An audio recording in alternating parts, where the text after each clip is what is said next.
Oh, yeah, it's not. Agenda, yeah. Hopefully we get it working over delegations. Yes, wasn't that great? Yeah, I was so excited. I am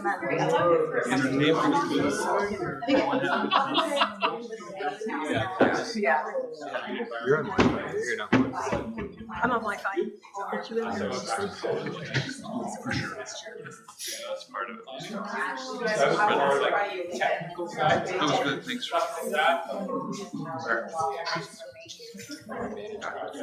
Yeah.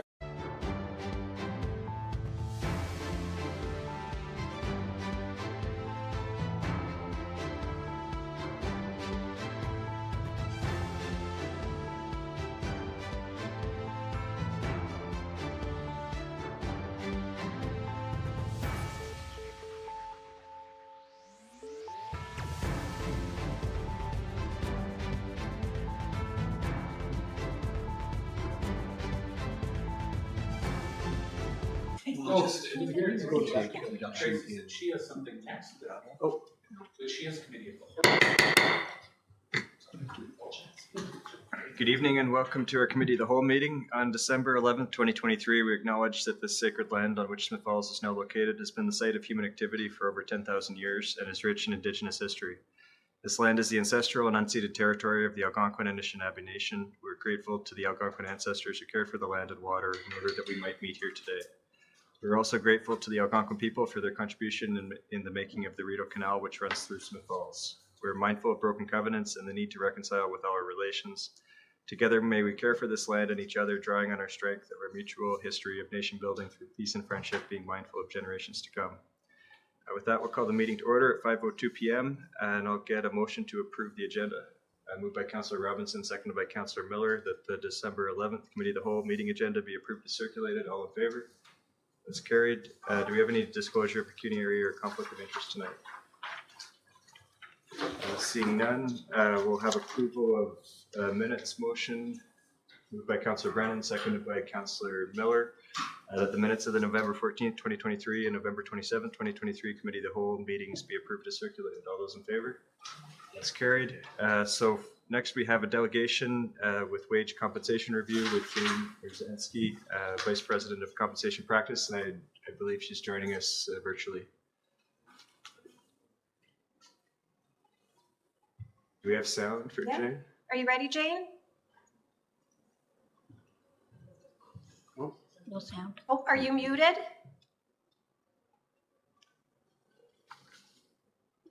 Oh. She was just coming in loud and clear. No audio?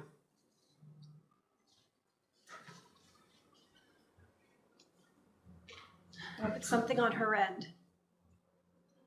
We've lost your audio, Jane.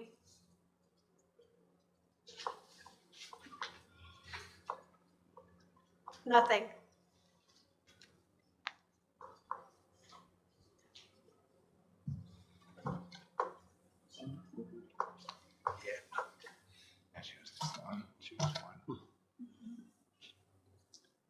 Oh. No, there's something on her end because we just had her in a couple moments ago talking to us. She sign out and come back in. Yeah. We could keep going. Yeah. Do we have any director's reports in the meantime, or? That would be a good time to have one, but we don't. Do we want to go right to 9.1, or how much time do you think we need to?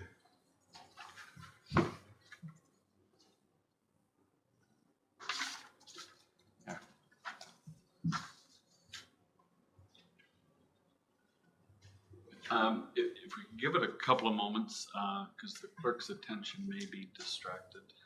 Sorry, I'm just trying to follow up with Jane right now. Hi, Carrie. Oh, we got you now. Can you hear us, Jane? Oh. We lost you again.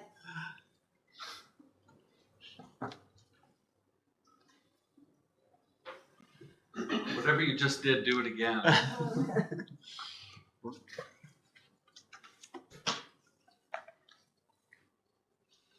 Jay did want to sing a Christmas song, I think.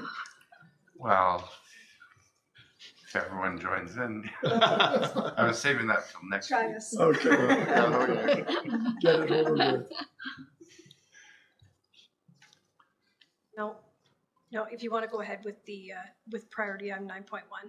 Okay, so 9.1 is community improvement plan monitoring updates with Ms. Rebick. Thank you, Mr. Chair. So this report tonight actually has two purposes. So the first purpose is to conduct the annual monitoring of the CIP and provide an overview of its performance within the key performance indicators as recognized by the CIP. And secondly, to recommend the activation of certain financial programs for 2024 and establish a budget reserve to be considered in more detail during the budget process. So this is all initiated under section 7.2 of the Smiths Falls CIP, which requires that the CIP be monitored annually and have an evaluation report prepared by staff overviewing the relevant KPIs or key performance indicators that are indicated within the policy.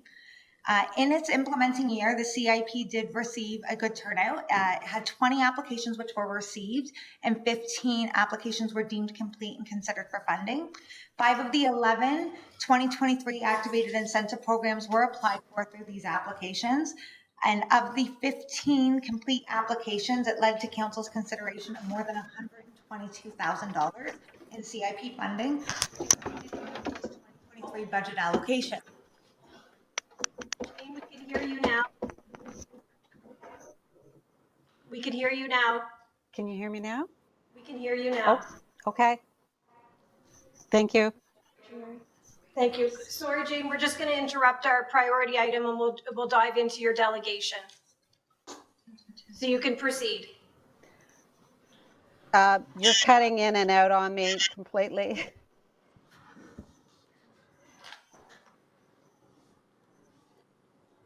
Can you see us? I can see the slide deck. Okay. If you And wanted now to I can go see ahead. the council. Okay, if you wanted to go ahead with your presentation, we can hear you loud and clear. All right, thank you.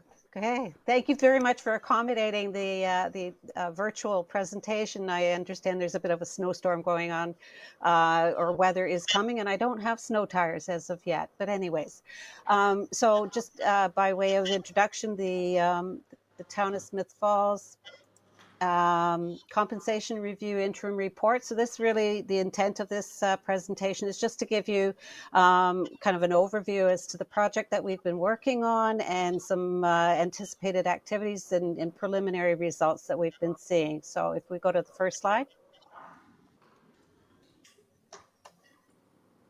Okay.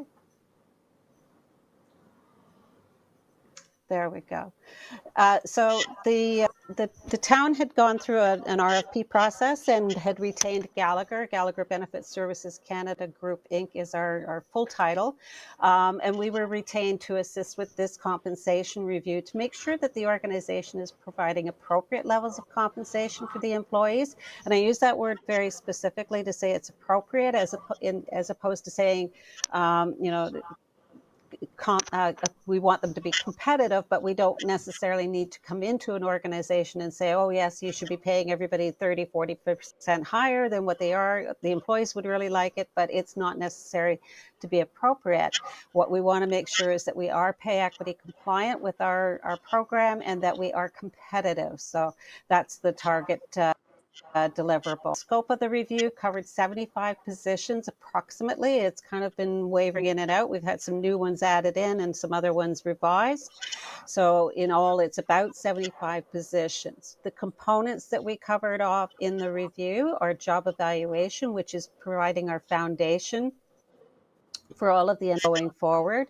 Job evaluation really is implementing a tool that assesses the value of jobs relative to one another, and we have to make sure that the tool is in fact pay equity compliant as well. At the same time as doing job evaluation, we did a market review, so out and look at the marketplace and say what are other municipalities of similar size, similar scope of services that are being provided. What are they paying for the same qualifications and skills and scope of duties and responsibilities? Once we have the job evaluation, the market done, we do our pay equity analysis to take a look at any recommended pay structures that we are going to be coming up with to make sure you have no exposure in terms of pay equity compliance.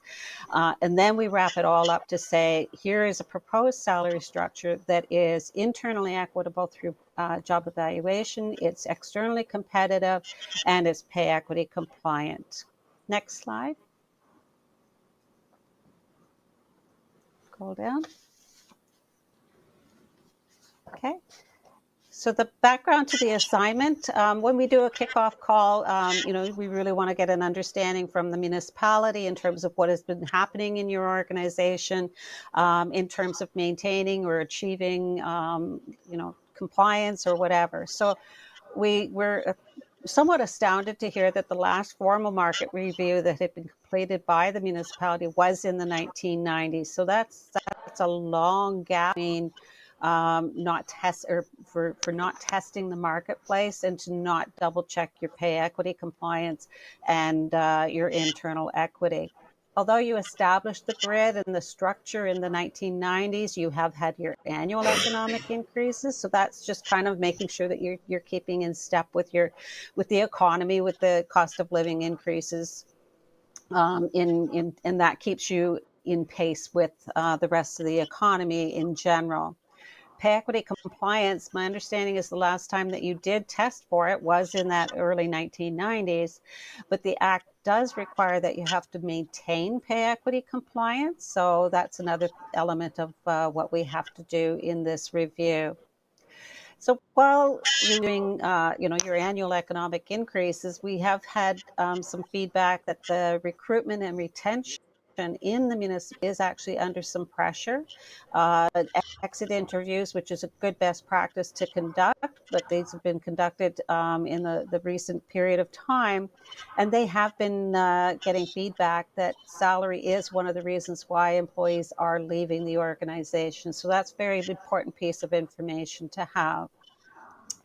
The review also included library positions, even though there's a bit of a different governance structure for library roles because they report to a library board. We've incorporated them into this review, and then we have also pulled into the review some new childcare services positions, not yet in place, but they're being expected to come into place shortly. Next slide. So while you have been maintaining, as I said, throughout the years with your economic adjustments and increases, and you've been moving jobs into your organizational structure based on where they might slot into your existing bands. But when we look at the outside marketplace, especially since 1990, the recruitment and the labor market has been extremely robust in the last 4 to 5 years. And then throw the pandemic on top of that to really mix up what's going on with recruitment and retention of staff. So what we found specifically to the municipal labor market is that the baby boomer wave of retirements really has come to fruition in this sector. And it is happening across all job families. So it's not just at the senior levels of the organization. It's at the labor levels. It's your technical and professional staff, administrative staff. And so this is creating a lot of demand within the organizations across the municipalities. And this is not just Ontario, but across Canada as well in the municipal sector. So what we would normally see is if you have these retirements happening, then you're looking to new entrants, you're looking to your internal pool of candidates to move them up to the more senior jobs. And then you look at new entrants coming into the marketplace through the universities and college programs. But what we've been seeing anecdotally is that fewer graduates in municipal planning, in finance, civil engineering, these kind of areas, where these graduates are not really interested in public sector careers. Number one, they can probably make more money in the private sector, and there's more incentives that are available to the private sector organizations. So we're losing that new entrant group of population to help supplement our employee complement or headcount. So we have highly skilled and experienced mid-level manager positions. We're finding across this sector that these are becoming difficult to fill because we're competing with all of these other municipalities that are in the exact same position as you, and the private sector in some instances as well. So ultimately, when we look externally, we have a shrinking pool of candidates for a growing number of vacancies. And then that puts candidates in a very strong bargaining position. And so if employees or new candidates are coming in and saying, yes, I will take the job, but I want to come in at the top end of the range, or I want, more vacation than you're offering, that starts to create pressure on your internal equity because you have existing employees that maybe have been there for 4 years and they're not at the top of the range yet, or they had to negotiate different vacation allocations as well. So we have some pressure there.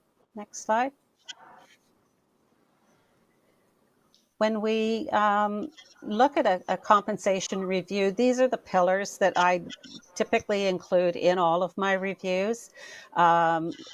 Kind of touched on them briefly at the opening slide, but really when we're talking compensation for an organization, we're talking about fairness. It's that felt fair pay where people, it's in just human nature that when we have our heads down and we're working diligently, we look to the person beside us and we're wondering, well, how come that job gets more money or that person gets more money than I get? I'm here late, I work weekends, or whatever the reason might be.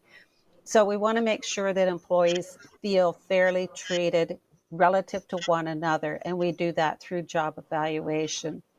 And job evaluation allows us to come up with the value of a job in a numerical sense, and then we can create that hierarchy or the grouping of jobs.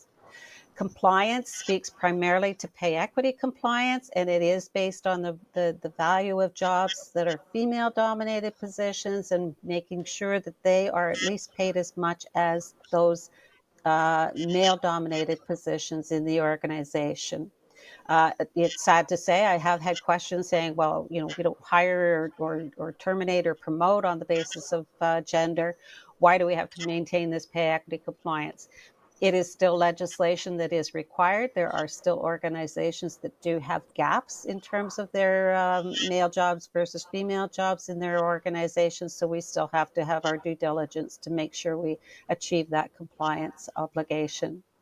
Competitiveness speaks to the attraction and retention issues, and we achieve that by looking at the marketplace and then deciding where do we want to be in that marketplace. Do we want to be a leader in the hierarchy of organizations, or do we want to be in the middle? I would definitely not recommend you be in the latter half of a market comparator group.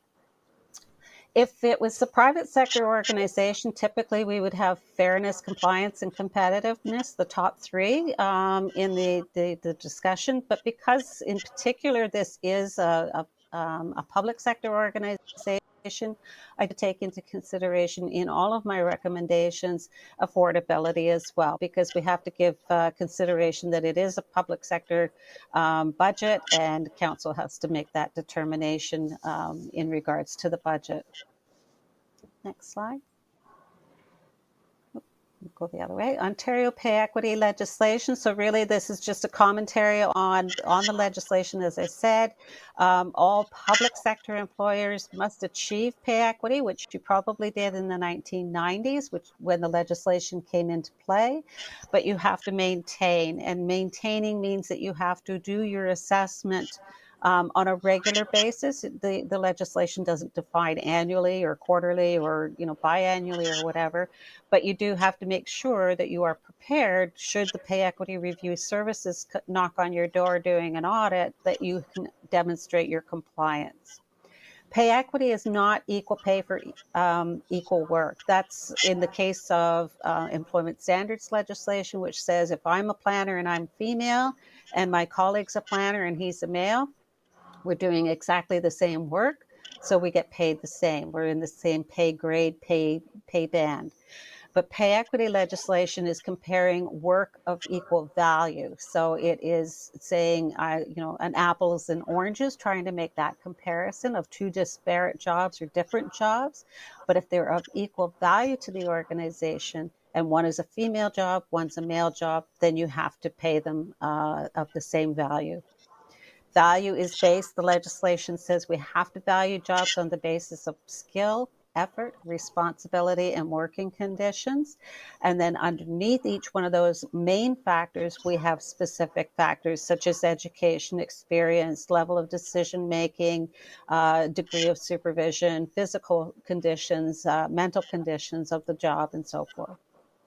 And then ultimately, under the legislation, where the value is the same for the female job, they have to be paid the same as that male job. Next slide. Internal equity. In order to, is our starting point, we had to establish the internal equity, the hierarchy of the positions. So we received job descriptions that had been updated, and they had been updated to make sure that they were current duties and responsibilities, current qualifications and experience that were being used or looked at and required by the organization. So these were used as the foundation for the internal equity assessment. We introduced the job evaluation. It's a Gallagher Universal Job Evaluation Plan. It has been used widely across the municipal sector, public sector, private sector, and not-for-profit sector in Ontario and across Canada. So it has definitely been tested and tried. It is pay equity compliant in that it does evaluate jobs on the basis of skill, effort, responsibility, and working conditions. So the consultant, i.e. myself and my colleagues, we evaluated all of the positions and we updated a banding structure. We developed a point structure to slot the jobs into or group the jobs into value-based groupings or pay bands, which will ultimately be the pay bands. And it's to make sure that the jobs that are of similar value across the organization are going to end up with the same pay grid or pay structure. Next slide.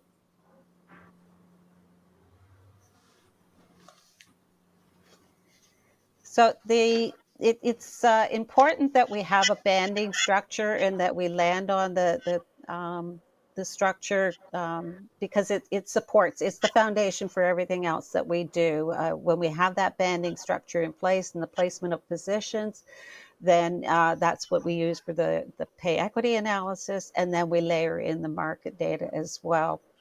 So it's important that we get this part right. So of the 75 positions, we basically group them into bands. We have right now, as in our preliminary analysis, we have 16 job bands that we're introducing, and that's reflective of the job evaluation points. What we've just released today, as a matter of fact, is the ladder chart. So it's a hierarchy of the jobs. It has them grouped into those similar value groups. And we've sent that out to employees and asked them to validate the response or the output that we've provided to say, does it make sense that you're sitting in that band with these other positions, knowing that employees don't know all of the jobs in the organization, but they have a pretty good idea as to some of the positions. So it's basically a kick the tires. How does it feel? Does it resonate? Does it make sense? Because even though we have job descriptions that have been updated, and they are fairly robust job descriptions, they do have a lot of information in them, but sometimes they're words on the page, and sometimes you need that conversation with an employee to say, here's some context, or here's some nuances about my job that might not be evident in that job evaluation or job documentation. So we've asked employees, we've offered that to them to say, if you would like to have a meeting with the consultant, then by all means let us know and we will review, because we want to make sure that our foundation hierarchy of jobs is right before we move on with the rest of the information. Okay, I think we've kind of gone back a slide. Next slide.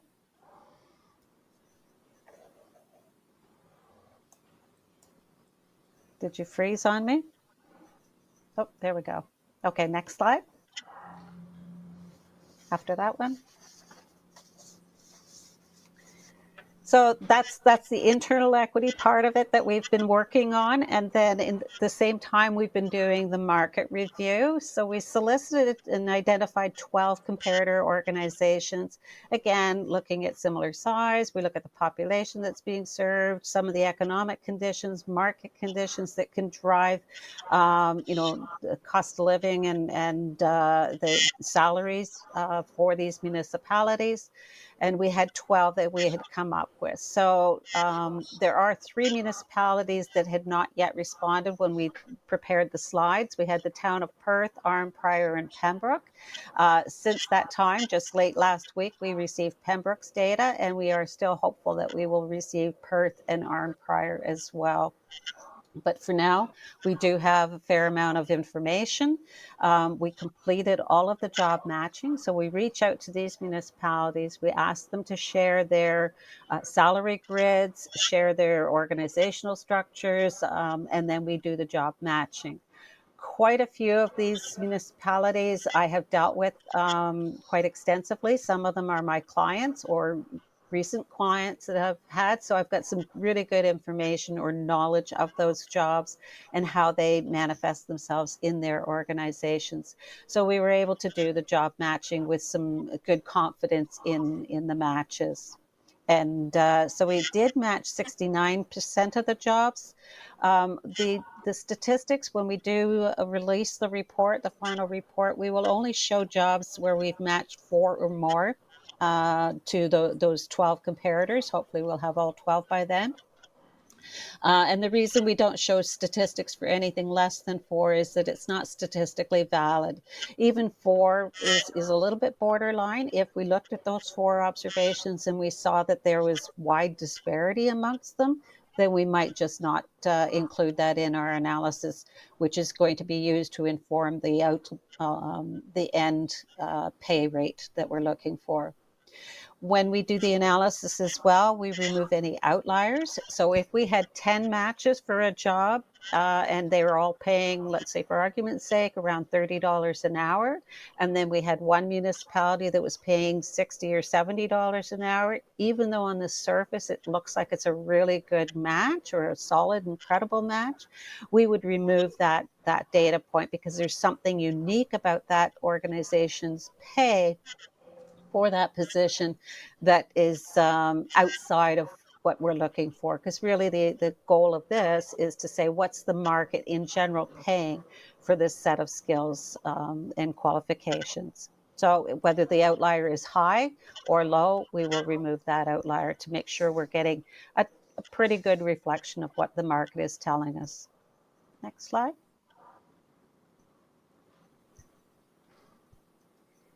So as this one starts off, it says pending receipt of the additional comparator data. So this is still the preliminary. What we have on the chart is that what's the gap of your salaries on aggregates. So some are above market, some are below market. But what's the gap overall if we add up all those pluses and minuses? And we also show the statistics on an annual basis and an hourly basis because, number one, we have some positions in your organization that are only hourly part-time positions, so they won't show up on the annual statistics as well. So we've done 3 views on this slide here where we're looking at what is the gap that you have to the market median, which is the middle of the market. What is the 55th percentile and what's the 60th percentile? So the median is you put all of the data in rank order and you pick that middle number. P55 is you're picking all the numbers 55 below are down, and then 45 and up are above. And then with P60, you're picking that point that is 60% of the observations are below and 40% are above that observation. So all of the statistics that we're showing are plus signs, although I notice we've got a few plus signs that are missing, my apologies, which means that you are below market. On aggregate, if we just focus on the middle of the market, on an hourly basis, which is more robust information, you're 5.2% below the market of these 10 comparators or 9 comparators that have responded so far. So 5%, not too bad actually, given that it's been since 1990s that you did a formal review. But once we get all of the data in and further cleanse it, then we'll have some more solid numbers to show council that we're going to rely on for making our recommendations on pay grid. But 5% is still noticeable. It is an amount that says, hey, if I can get paid 5% more than what I'm currently making, then it might be something that it's a risk. You don't have a defined pay policy at this point in time. As I said at the outset, the one that I would start with is P50, because I would never recommend to an organization, especially in this market environment, that you should target your salaries any lower than the middle of the market, because it's quite frankly not a very good attraction and retention tool to say, hey, come work for us, we pay low. It just doesn't quite resonate for employees overall. So really, setting the target pay policy, which will be one of the recommendations we'll come forward with. At this point in time, we haven't made that recommendation, but at least at the very minimum, it would be P50. It's a modest competitive zone, as I've indicated there. It's not leading the market. You're not lagging the market. And then as you progress further up the scale, the percentiles, then it puts you in a more competitive position. Next slide. When we talk about wanting to be market competitive, it's a term we just kind of throw out there, but really what does that mean? How do we know if we're market competitive? There's no universal definition. This is one that I use. I find it works reasonably well to, kind of put our heads around where are we in terms of the marketplace. So if we have gaps where your job rate is plus or minus 5% of the market statistic, then we say, for all intents and purposes, you're at market. You're paying what the market is paying for that skill set. If you're in the 5 to 10% shoulder data points, then we say you're competitive, but you're at risk, or these are watch positions. That's hence the color yellow. They're cautionary positions that you might be at risk of losing some of those positions.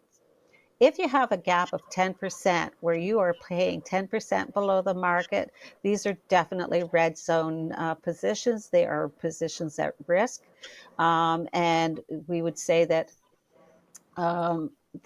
if you, as I said just a few seconds ago, if you can make 10% more doing the exact same job, particularly if you don't have to move or relocate, then 10% is a significant difference in your paycheck. You will definitely see that in your pay.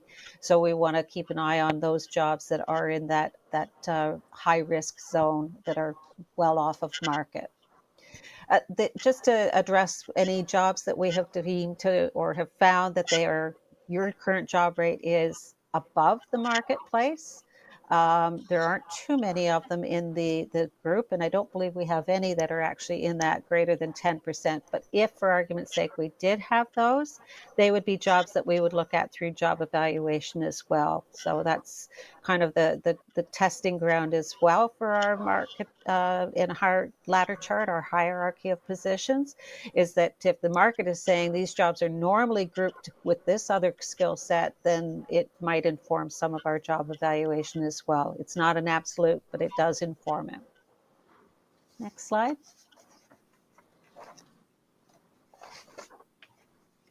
So just as a wrap up to say, this is what we've been doing. We've done the internal equity. We've done the job evaluation. We've released the ladder chart to employees, and we have a number of employees that have requested an appeal discussion with the consultant. So we'll be moving on that. That might create some movement or shifts in our ladder chart as well. But once we solidify all of that information, we will then develop our 2023 salary structure, and we're going to take into consideration your current job rates, pay equity compliance, which will tell us the minimum level that a female job class would have to make sure that it's pay equity compliant. We'll take a look at the market data to make sure that you're within a target pay policy that we have to determine going forward.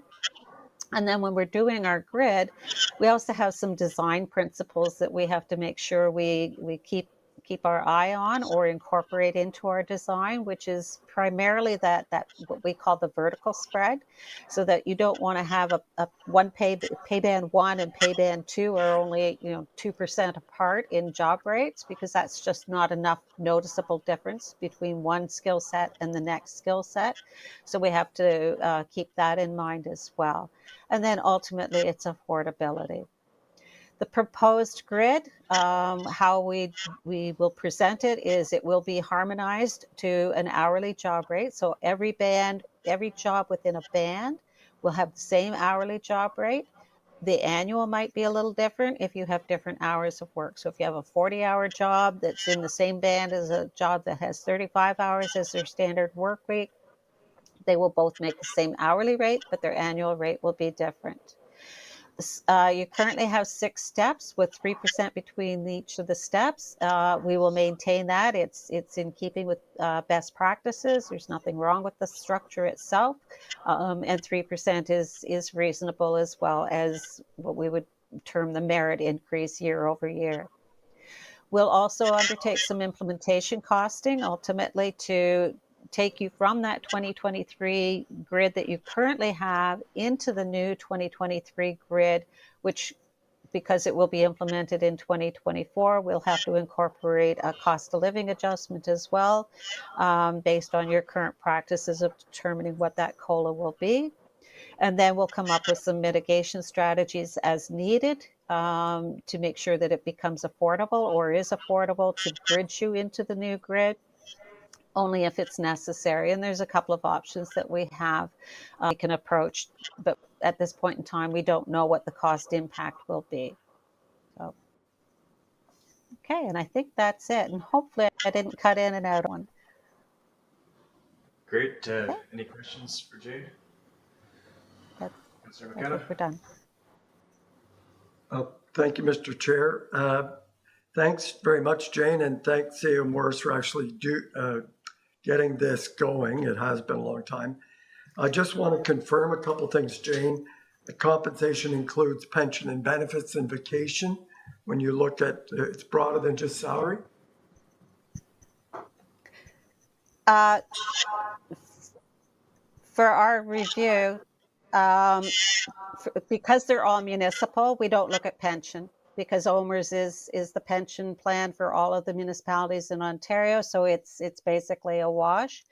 For benefits, sometimes we do a benchmarking study for insured benefits, but ultimately across the sector, the insured benefit packages, you might have one municipality pays a little bit more for vision, another might pay more for hospital or paramedicals, but for the most part, they are within the same bucket of value.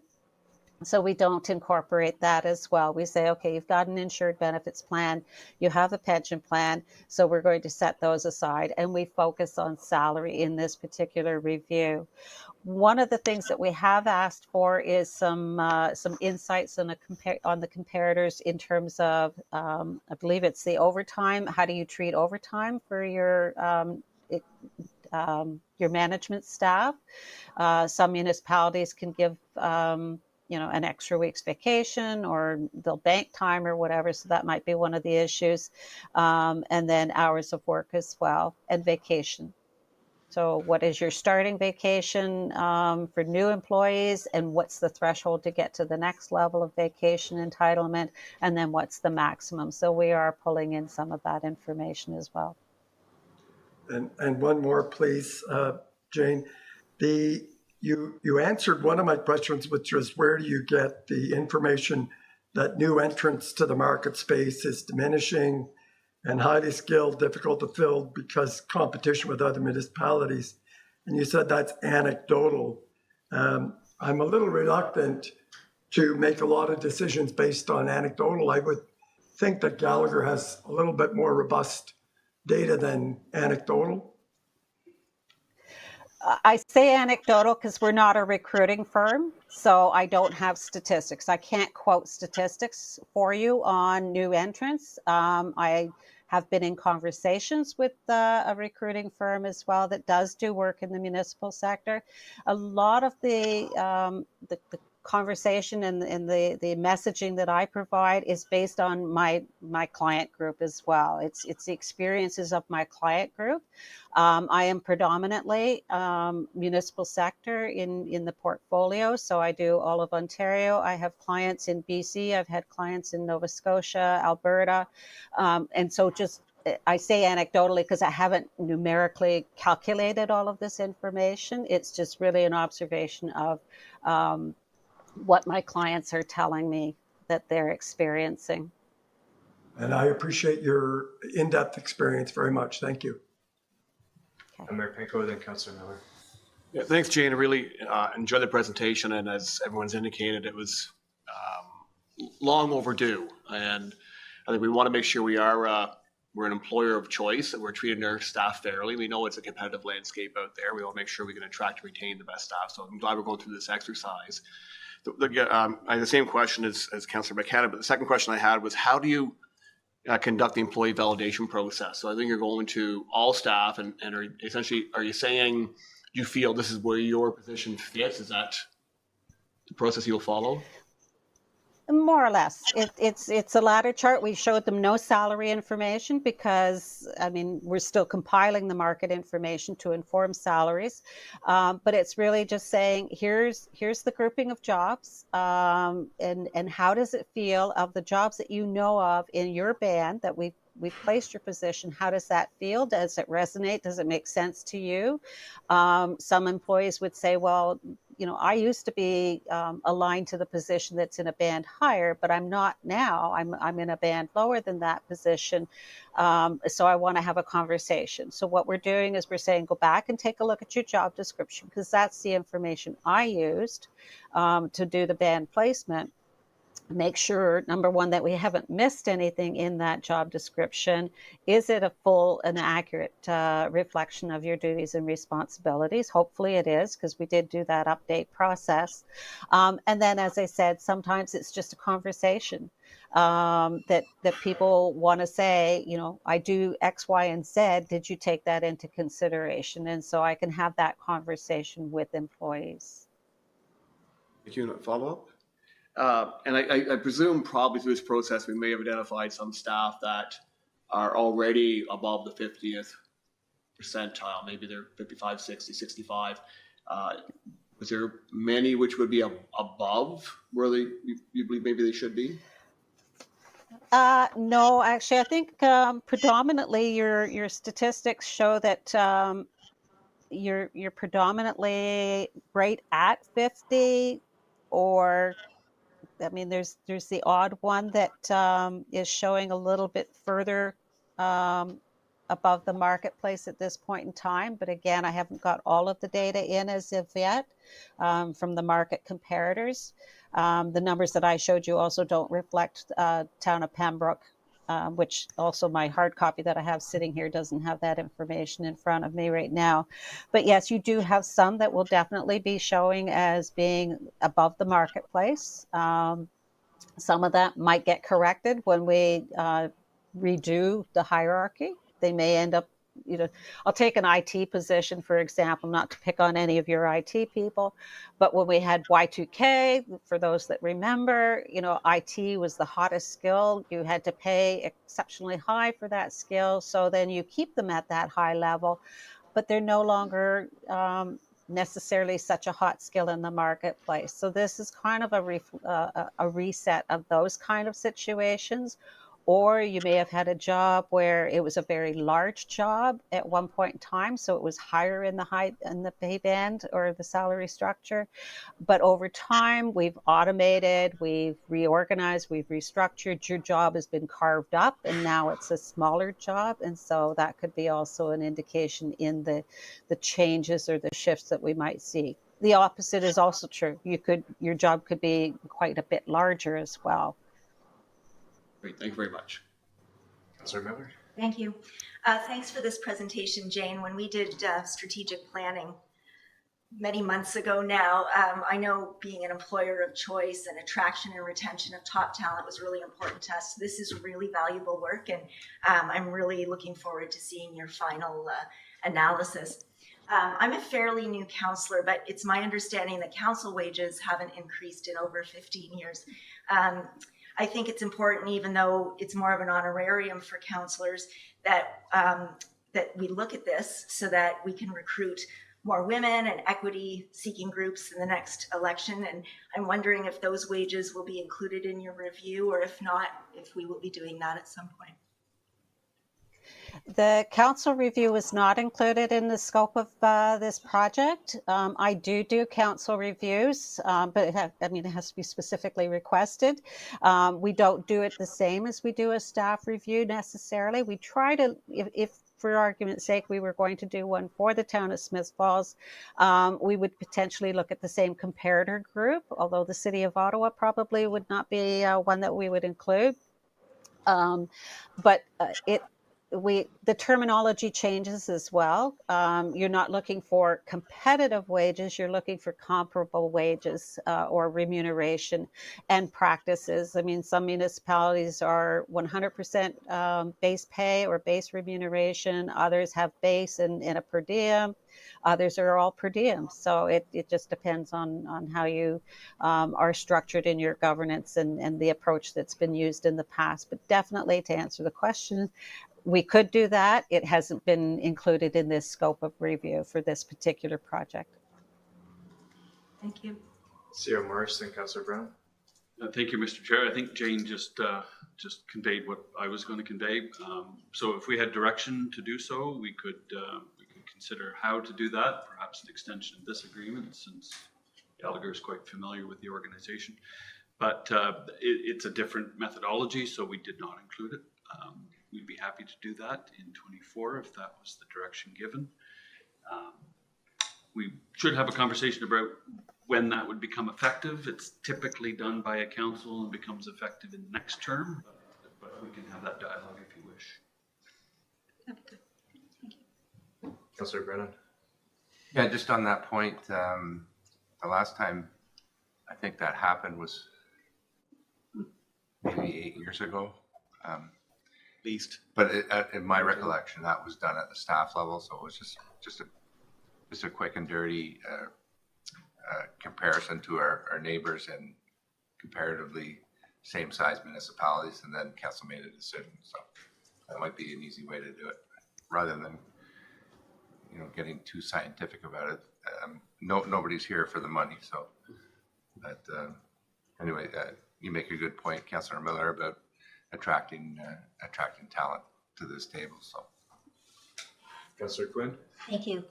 I believe it is something that we should be looking at. I've been here at council long enough to see the workload change majorly. And if we want to be attracting new people with great ideas and initiatives, I think that's something that we do need to be looking at. So I look forward to that coming forward to us. Thank you. Councillor Robinson. Just a quick little thing. Thank you for the presentation. It was very well done. My question is, when can we expect your final report and recommendations to arrive back to us? I was hoping to have it before you today, but we've been a little bit delayed. So we are having the employee appeal or the validation process. I have a number of meetings scheduled for over the next couple of weeks. Hopefully we can wrap that all up and then update our analysis and prepare some costing implementation approaches for you. So hopefully it will be late January. I don't know the council schedule, I apologize, but late January, early February. Thank you. Thanks.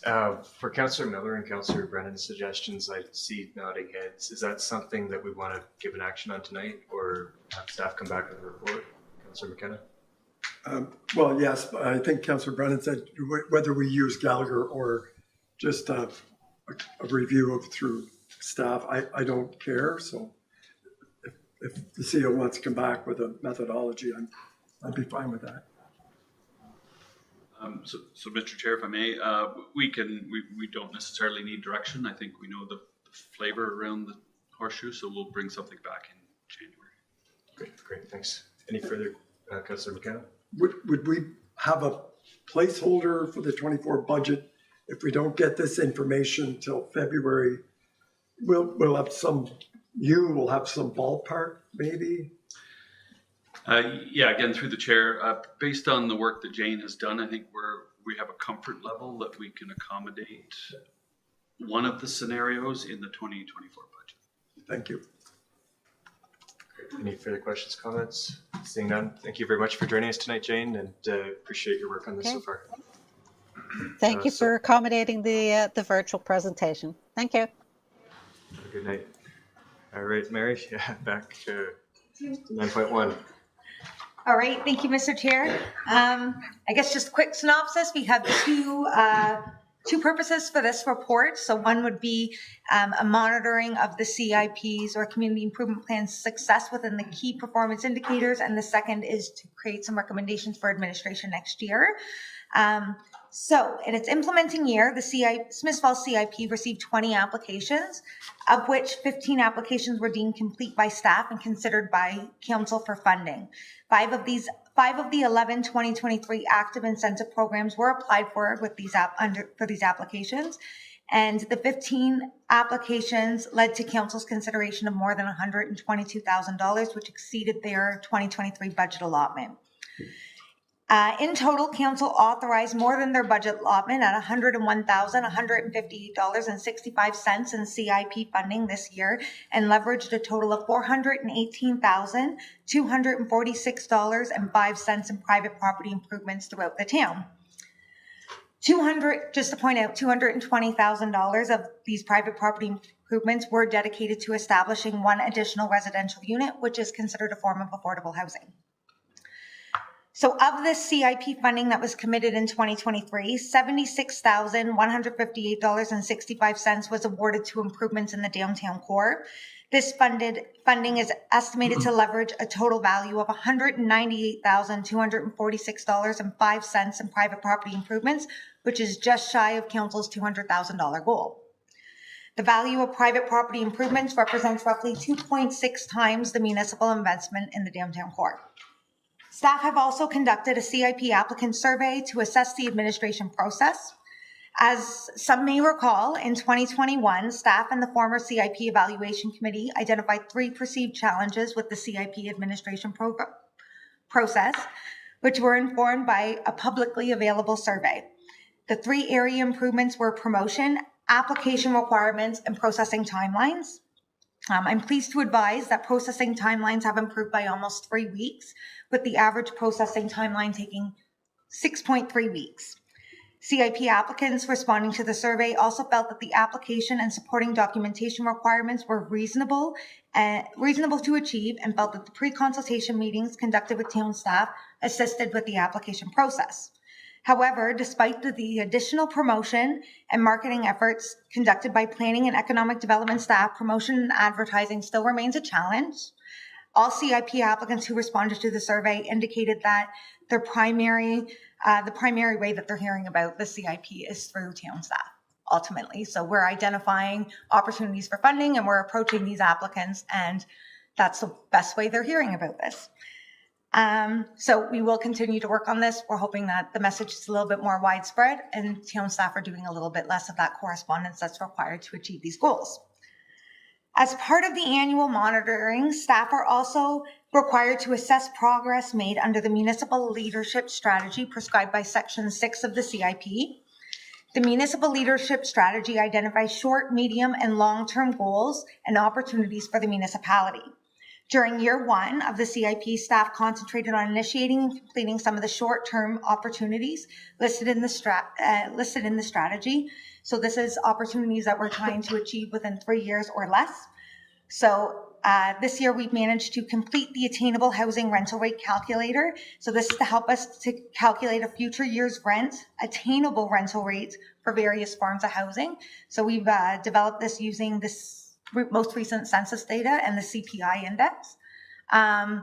We've also began updating the downtown core design guidelines, which have recently been reviewed by the Municipal Heritage Committee and will tomorrow be reviewed by the Climate Protection Working Group. These will likely be presented to Council in 2024. Council adoption of the new sign bylaw, which occurred November 27th, 2023, incorporating the tactile walking surface indicators and other accessibility improvements into new street design and regular street maintenance. And we have recently received the preliminary draft of the Public Art Master Plan. Planning staff have also begun preparing an RFP for the review of the official plan, which is actually listed as a long-term strategy in the municipal leadership strategy under the CIP as well. So moving into 2024, Council must consider the financial incentives they wish to activate for applications and the budget allocation to administer the activated incentives. All CIP incentive programs for attainable housing, brownfield redevelopment, and downtown and waterfront revitalization align with existing strategic priorities of Council. So specifically priorities 2.1 to develop affordable housing, 3.5 to implement the downtown revitalization programs, 3.7 to redevelop the former water treatment plant, and 3.8 to redevelop lands along Center Street. In addition, accessibility is also a key component to all of this and is very complementary to many of these programs. With this in mind, staff are actually recommending that we activate all programs for the 2024 year. This will provide a baseline understanding of the community's current needs through the number of applications and inquiries received for certain programs and will progress the strategic priorities of Council. This opportunity was not available in its implementing year because we did not have access to the attainable housing rental rate calculator. Staff are recommending that Council consider a budget of $150,000 to assist this goal for 4 medium-scale projects and several small-scale projects. Generally, we're seeking this direction and can be discussed in further detail and a final decision made through the budget process. But generally, overall, it has been a very successful year for the CIP. And this is demonstrated through the monitoring material I have provided for you. And we are looking forward to another successful year in 2024. I noticed that the recommendation's in 2 parts. Is there anyone that's against activating all the programs for 2024? Just had a question about it. Councillor McKenna? Just a question about going to the full scope of the CIP. Are we staffed up for that to take that extra work on? So would I say that it would be extra work? I'm going to say that the budget is probably more of a consideration of that in terms of instead of the programs, because ultimately the more programs we have, the more budget we have, the more applications we could receive and consider. So the workload is actually based more around the budget than it is about the programs. So in terms of the programs, I'm not concerned about the workload. Thank you. So seeing nodding heads for the first recommendation for putting money aside for budget, are we looking to have a conversation on that tonight or have that conversation in the future at the budget meeting? Councillor Miller. Thank you. I just wanted to say thank you so much, Mary. I love your enthusiasm, and I know that this was money well spent in our community this year. So I support both recommendations. And Mr. Chair, I think Mary highlighted that the financial piece would be discussed further in the budget. So I support that. Thank you. Yeah, your comments regarding accessibility improvements are obviously so relevant. And we know that a lot of the businesses, especially in our downtown area, are quite challenged to bring in accessibility improvements. We know there's, as far as we understand, a deadline coming from the province. I'm not sure if that's going to change or if the program's coming from the province.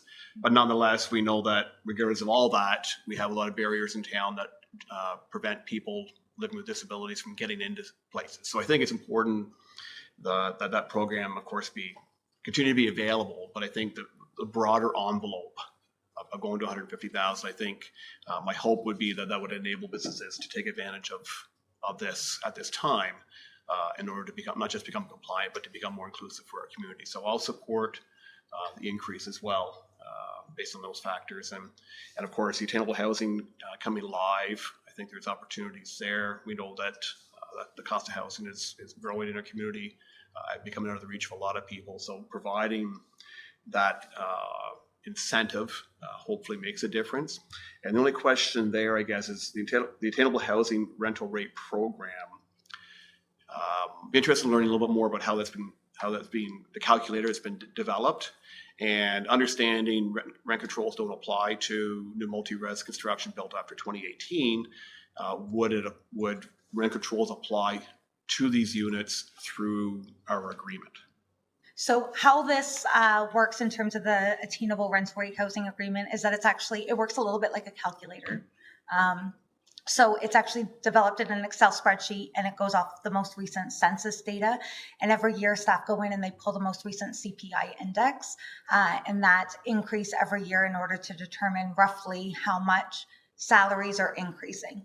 So the census data is going by individual salary or household salary. So what we worked on with Dillon Consulting is essentially working on a ratio of that salary in comparison to how many individuals can live within a household and bring home an income. So I want to say that we did 1.5 individuals for bachelor apartments, let's say, because you can have a single individual or you can have a couple that are likely living in there and are both bringing home an income. And that essentially we're using 30% of their gross income based on that rationale in order to determine what their monthly rate could be. So that's all broken down within this calculator, and how we administer that is we enter into an agreement. The CIP establishes that these have to be available for a period of 10 years, and the amount of assistance you receive is directly related to the number of attainable housing units you're getting. So the proportion of attainable housing units in your new apartment building directly relates to how much assistance you will be receiving in terms of the rebate for your Planning Act applications or your building permit applications or your tax increments.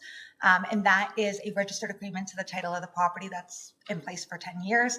So I do believe that agreement needs to establish a small increase annually in accordance with the landlord-tenant board requirements, but generally speaking, that is how the It's a form of rent control in the end anyway, right? And why 10 years and not longer?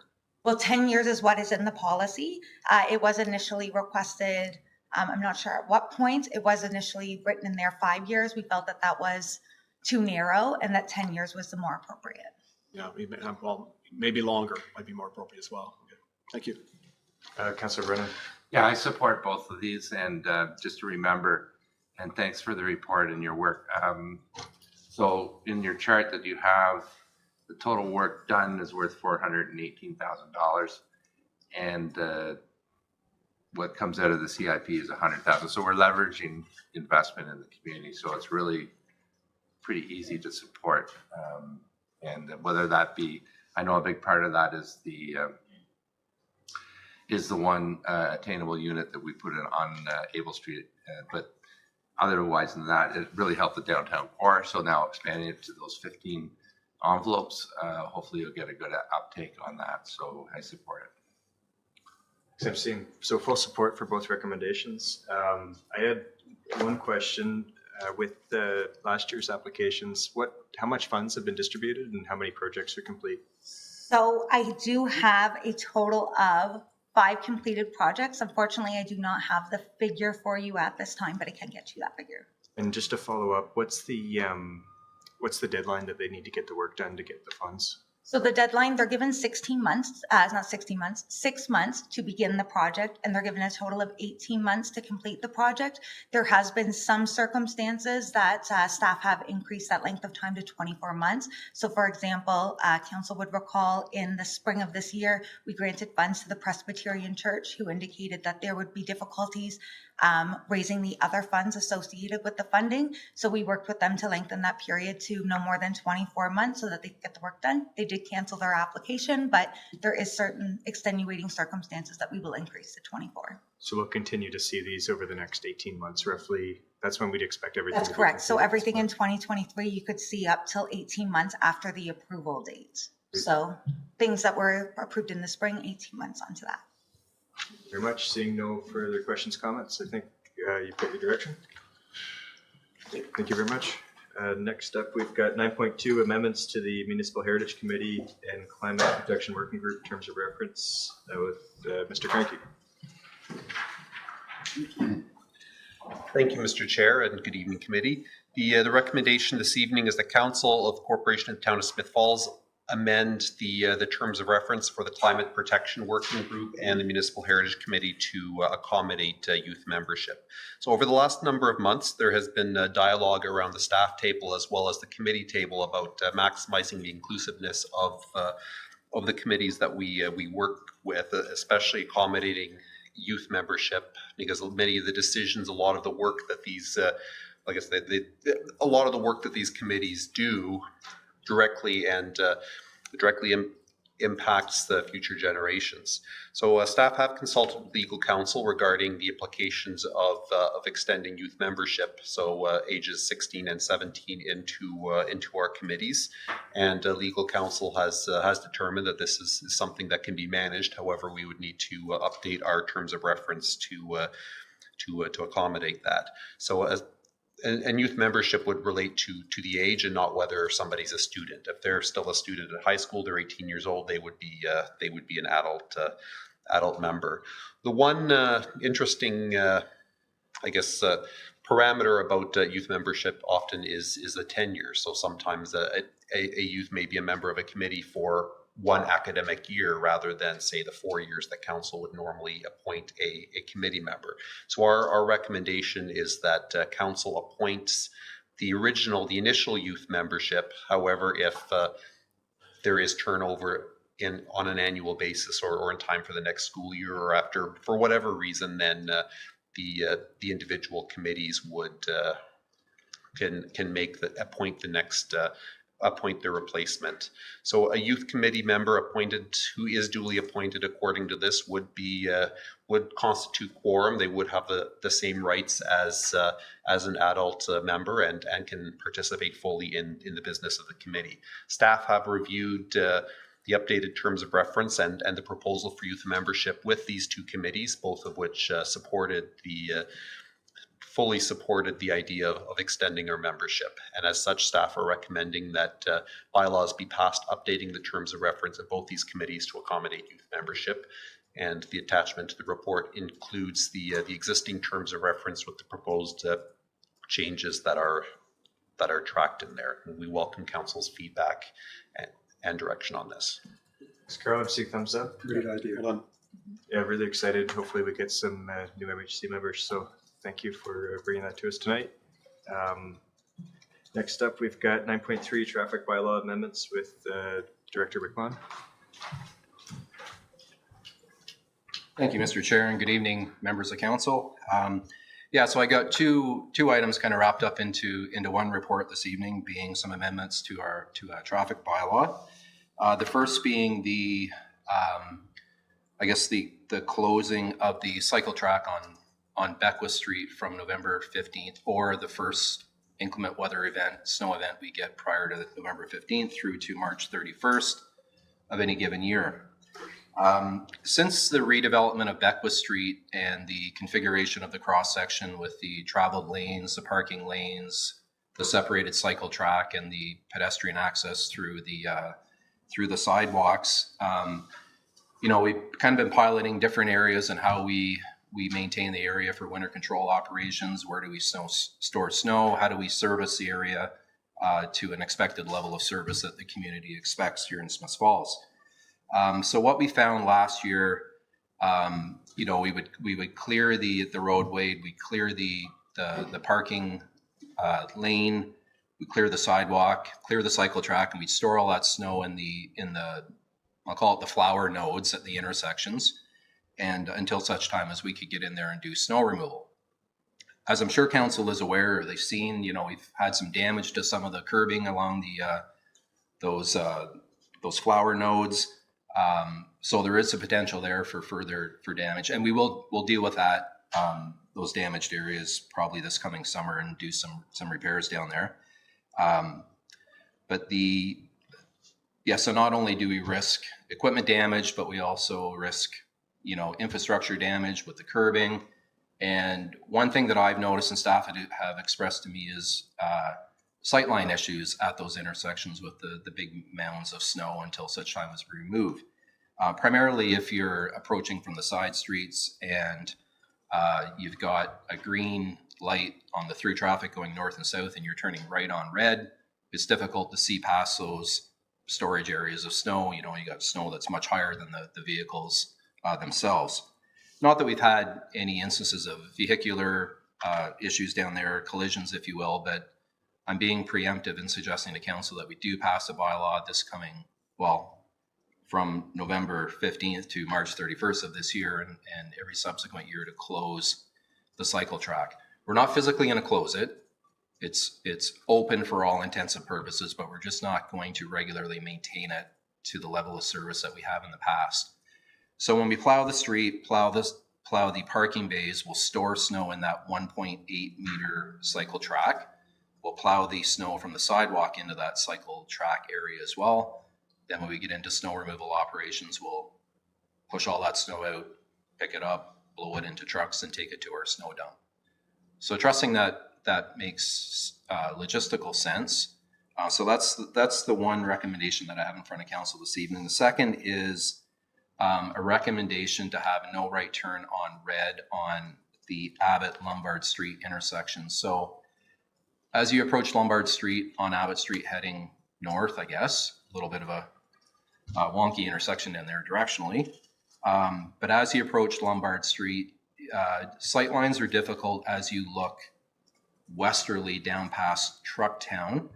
The geometry of that intersection is a little bit not typical, a little bit atypical, in that when you're when you're stopped at a red light and you try to look west, you literally have to turn more than 90 degrees, roughly 130 degrees to be able to see, if you could see down past Trucktown, in which case you can't. Trucktown utilizes that area to stock their inventory and to exhibit their inventory there on the site, which is fair. They're parked right up close to the property line on Lombard Street. And for all intents and purposes, you simply can't see turning right. We've had some resident complaints about this, and we recommend to council that we do pass a bylaw to prohibit right turns on red at that intersection. With that, I'm happy to take any questions that the committee may have. Thanks. First, we've got Mayor Panko. Thanks, Paul. And for part two, I agree completely. I think it is a real blind spot and a responsible thing for us to do. For the snow removal, I think the downtown has always been a challenge. There's nowhere to push snow without impeding something. And I appreciate the initiative to change from how it was done in most recent years. My concern, though, is just how are people parking in the parking lane will then be able to access the sidewalk if we have a large amount of snow along there. So is there a plan to break that into openings in there, or how do we ensure people are not climbing over an amount of snow to get to where they're headed? Yeah, so through the chair. So we won't necessarily, operationally go down and cut sections through the sidewalk. I guess the only place that we'll keep open will be the accessible parking bays on the ends at the intersections. We'll keep those open, obviously, because those are type A accessible spots in that they're fully van accessible. So we want to make sure that there's access to those at all times. But what I will say, and I've mentioned this to council before, we're changing operations around this winter where we've put public works staff onto 2 crews, days and nights. So the idea being that during the nights of, where we're not getting inclement weather, that public works will transition to snow removal operations. And my expectation is that the level of service for snow removal in the downtown core and on the adjacent streets and everywhere else in town that necessitates snow removal will be higher than it has been in the past. Hopefully. Again, this is kind of a pilot we're working through this winter to see how it rolls out. I'm trusting that it's effective. But to answer your question, Your Worship, the absent of clearing all the snow during a snow clearing operation, it's difficult, right? Because our primary focus is to clear streets to a level of service as per minimum maintenance standards, and then we go back later on and we do a cleanup and we push snow around. I would suspect that as the inclement weather event ends, because we've got staff on a night shift, we can transition, especially with the downtown core. It's important that we can transition in the wee hours of the morning, go down and start to clear snow. We may not get it all done in one evening, but we can poke away at it over the first evening and the second evening to get snow removed. What it'll result in is if a snowstorm lasted for 2 days, residents and visitors are going to be stepping over snowbanks anyways. But like I say, we've got that night shift now, so I think that's kind of the idea that we should be able to transition into snow removal, especially on Beckwith. It's primarily going to be important on Beckwith Street because that's where we've got the cyclist track for storage. Otherwise, we'll be curbing all the snow adjacent to the parking lanes and the sidewalk, and then be doing snow removal down through there. I should mention that the cycle track in and itself isn't going to be technically closed. We're not barricading it. It's still going to be open. If cyclists choose to use it, they do so at their own risk, understanding that it's not maintained any particular level of service. I will note that we've got it signed right now. I was preemptive in getting signage put up. There's still some more to go up yet to afford us some protection against liability should something happen. At least we got the signage up. But the second thing here that we need to do is pass a bylaw, incorporate that into a traffic bylaw. Again, it gives municipalities some defense should there be an issue down there and somebody slip and fall or what have you on a bicycle or scooter or what have you, whoever uses that facility. I trust that answers your question. Yeah, I mean, I think we're in a cold climate. Every municipality deals with snowbanks, especially in their built up areas. It was an issue here. It's been an issue here forever. The change in the downtown enabled us to do a little bit differently for a couple of years, which seemed to have worked fairly well, other than, as I said, the blind spots where the snow was piled. So I'm hopeful that the change in schedule will enable quicker removal, I guess, and in the end, better service for the community. So, and in the end, if it turns out that it's becoming an issue, then we can always change again, right? So. Yeah, okay. Through the chair, good point, Your Worship. If this isn't successful and we need to pivot, we'll certainly pivot. But I'd like to give it a chance and see how it rolls out for the winter. So. Okay, fair enough. Thank you. Councillor Miller. Thank you. Thanks, Director McMahon. I was actually really disappointed to see the signs go up until we'd had a chance to have this conversation. I'm actually really proud of our snow clearing history. I've worked in other local communities and we always seem to be the first to get rid of the snow downtown. I'm a big supporter of our local businesses. So making sure that we can get from our cars to the shops in a timely manner has been important to me and to our community. So I'm really hesitant to support that recommendation. And I'd like to see the bike lanes available for accessibility purposes. I'm not a cyclist, but maybe Councillor McGuire will have further comments on that. So I'm hesitant on that one. I did have a question on the Abbott Street part of the report, if that's okay, Mr. Chair. So if I'm sitting at the intersection and the bridge is closed ahead of me, and I can't turn right, I have to stay there till the bridge reopens if we put this in place? Good question. So then if there'd be through traffic going east and west on Green, correct? Right. Yeah. So then if that's true, could the trucks at Trucktown not be parked a little bit further back onto the lot to help with that sight line versus putting this into place? I don't suspect that Trucktown, and nothing against Trucktown, but I don't suspect they're going to accommodate that. I don't think by moving them back, it's going to make a big difference anyways. I did a little bit of looking at it there in Google Street View last week while I was putting the report together. I measured some angles, measured some distances. From the closest corner of Trucktown facing Lombard Street, there's literally about 30 meters, roughly 100 feet from the corner to where the stop bar would be at Abbott and Lombard. Did some math. A vehicle traveling 50 kilometers an hour would literally be up to that intersection within about 2 seconds. So to answer your question, I don't think it would really logistically make a whole lot of sense for them to move back because some of the sightline is obscured from the building itself. Yeah, like I said, I did a little bit of work on that and come to that realization that the building itself is quite close and it does present some sightlines in and itself as other than just the parked vehicles there. Yeah. I could address your other question about the cycle track. Sure. Yeah, so so we've had some inclement weather already. When we go through Beckwith Street, we'll talk about Beckwith Street, so down through the DBA.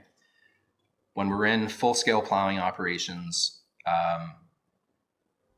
we're plowing the road, we're trying to keep the parking stalls open. And during those operations, we're trying to keep the sidewalk open as well. We need some place to store the snow. So whether the cycle track is impeded for half a day, an hour, or a whole day, I don't think it makes a whole lot of difference should somebody be trying to use that cycle track and there's an incident, right, from a liability perspective. So it's not unique that municipalities close cycle tracks. Not all do. I think some of the larger metropolitan centers, they're resourced accordingly and they can pretty well do snow removal at the same time that they're doing snow clearing in some cases. Or maybe they certainly do in areas where they have cycle tracks that are dedicated cycle tracks. Here, we're not staffed to be able to do snow, nor could you do it during the day. It's logistically almost impossible when you have traffic down through the downtown core. So for those reasons, I think it would be in council's best interest to pass a bylaw to close the cycle track on Beckwith with the understanding that there's always going to be snow there during snow clearing operations until such time as we can get in there and remove. Now, what we've done historically since Beckwith Street's been redone, is we'll plow during the day, then we go down at night and we push all that snow and we stockpile. I'm suggesting that instead of pushing it, stockpiling it, we can windrow it, bring our blower and our trucks down and blow it right into trucks and get rid of it at that time. Because I would suspect it's almost the same amount of effort as it is to push everything around and dump it into the flower nodes, as opposed to just dealing with it at the time and getting rid of it. So that's kind of my idea, the way I'm attacking this. But I still feel that there is some potential liability for not closing the cycle track, knowing that we can't have it clear 24/7 through the months of winter. So, yeah. Can I just ask a follow-up, Mr. Chair? Sorry, thank you. And maybe this is just semantics then, but you talk about putting on your night shift. Yep. And I guess I'm giving a lot of credit to our staff who have done a great job in the past, and I just don't want to see that stopped. Could we try a season with the new night shift with the same standards that we've had with the bike lanes open and see how that works this winter and then look to change it next winter if it doesn't work? I understand the liability. Nobody understands risk and liability better than I do in my industry, but we're going to be liable on every front no matter what we choose here. So that's not my primary concern. Yeah, like I mentioned before, if the cycle, we go down and we salt the road. We salt we put material, whether it be sand and salt or salt alone. We put material on the road. We put material in the parking bays. We put material on the sidewalk. There's going to be material that gets on that cycle track, so it's going to be clear a lot of the time. My opinion would be in council's best interest to pass a bylaw to close it during the months of winter. It's not physically closed. It's open. Should somebody want to use it, there's nothing to preclude them from using it. But by signing it, passing a bylaw, it does give council some protection against liability. So that's the purpose of the report. I think operationally we manage it. I don't suspect it's going to look a whole lot different than it has last winter or the winter before, would be my expectation. And like I said, if it does, we can pivot and we can store snow in the flower nodes, look at it again next year, but I don't think nothing's going to change between this year and next, right? So we've got Councillor Quinn, Robinson, and then Brennan. Thank you. Thank you for your report, Paul. As always, you give us lots of information, but I was on the same page about the bike lanes. So my concern is, okay, we have bike lanes, and we should be able to use them just like we should be able to use our streets. But if you're going to pile all the snow there, how are people then going to get into the businesses? That's a concern of mine, and that's something that I know we deal with all the time where my business is on Russell Street. But I will tell you, we go out and we shovel a little pathway through. So that's something that could be encouraged with businesses doing that so that their clients can get to them. And I having listened to you, I feel much better about this bylaw change because you're not really saying the bike lanes are going to be closed. You're just saying there could be times when they're not the greatest. Yes, so I don't have an issue with that bylaw now that I've listened to you on that one. And my other is I will go to Abbott Street. Yeah, we need to do something there. I drive a Jeep, so I don't sit low to the ground. I came through there today and there was a huge big truck at Trucktown, and that's what they sell, are trucks. There was no way I could see around it. No way at all. If I'd have pulled out to make a right-hand turn there, I'd have been right out in the line of traffic to be able to see. So putting something there to stop that is certainly very, very important. But I did, when Councillor Miller said about, what about the bridge being closed? So do we have to sit there for that length of time, or is there something that we could think about doing when that bridge is closed? Yeah, so through the chair, I'll take that back. And it's that was an oversight on my account, Councillor Miller. So good you brought it up. I'll review that with staff and I'll bring a supporting report back to committee for consideration. And that, yeah. CEO Morris. Yeah, just to talk a little bit about that. So when the north-south orientation is stopped, there's the eastbound traffic turning left on Abbott has to wait, but there's still through traffic coming through, even if the bridge is closed. So it still applies. The safety factor still exists because that the through traffic is unimpeded. That's true. I'm wondering if it's something where if we could add a sensor that if there's a car waiting there, the sensor picks it up the same way the intersection operates normally, they can get out. But if that's something we could get a report back on, I think definitely I'm seeing nodding heads for that. But Mr. Chair, I'm saying if you allow red lights, the right turn on a red light, if the bridge is closed, you still face the same risk for motorists making a blind right turn. Nothing changes when the bridge is closed. Councillor Robinson and then Councillor Brown. Well, thanks, Mr. Chair. Thanks, Director. You did mostly answer my first question, which was regarding when you were going to remove the snow from the bike lane. I guess originally my concern was like, how long is it going to be sitting there? Because indirectly businesses shouldn't have to clean that out so that their customers can get through. But if it's only going to be for one day, maybe if it's a big enough snowfall, nobody's going to be out shopping anyway. But my second part to that was I'm in total agreement with the no right turn on the Lombard Street. My wife and I were sitting at that intersection in exactly that position last week. And she said, why don't you turn right? And I said, because I'm going to have to get out into the intersection before I can actually see if I can make the right-hand turn. And it seems to me, and I haven't paid any attention since that intersection was redone, But it seems to me before that intersection was redone, the lights changed anyway, whether the bridge was open or not.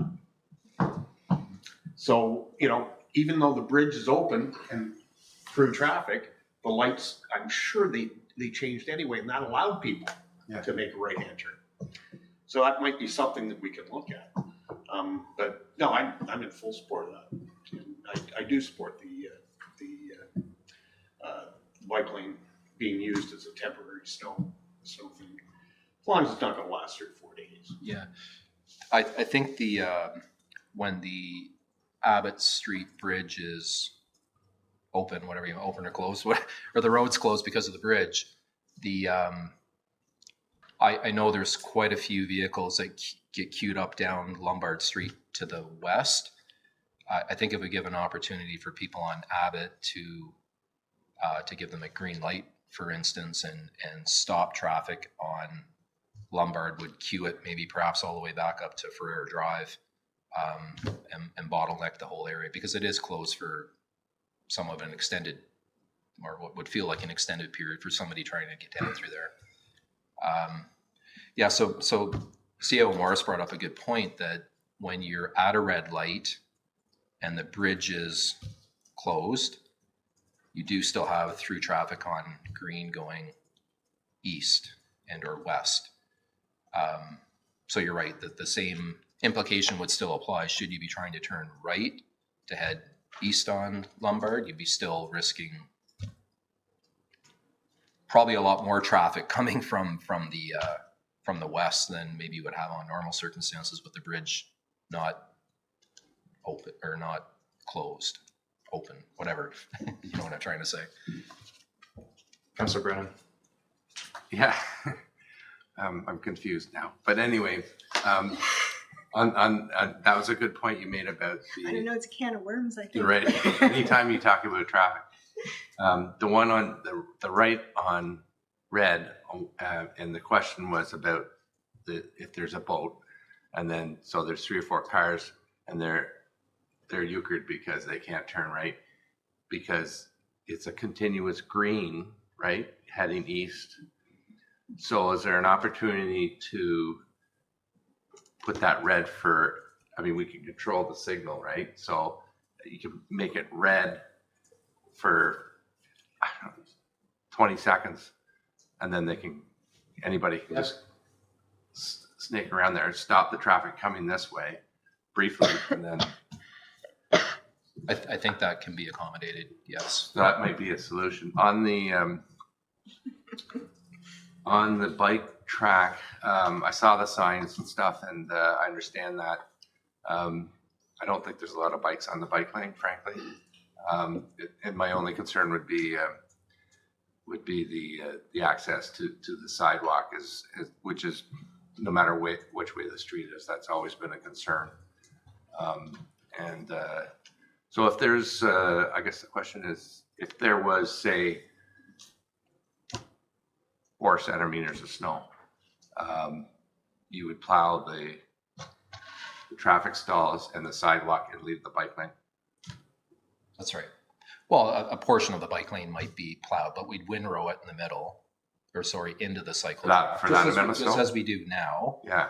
During the day, we can't get into snow removal operations, and we don't do that until the evening hours when people aren't parked downtown because we got the parking prohibition, right? So like I said, I don't think logistically a whole lot's going to change other than we won't be stockpiling snow. We'll be getting rid of it during those wee hours of the morning. Should the inclement weather be over at that point. If not, then we're into full continuous plowing operations, and snow removal won't take the priority over snow clearing, if that makes sense. Just one through the chair. Snow plowing and traffic are big ones.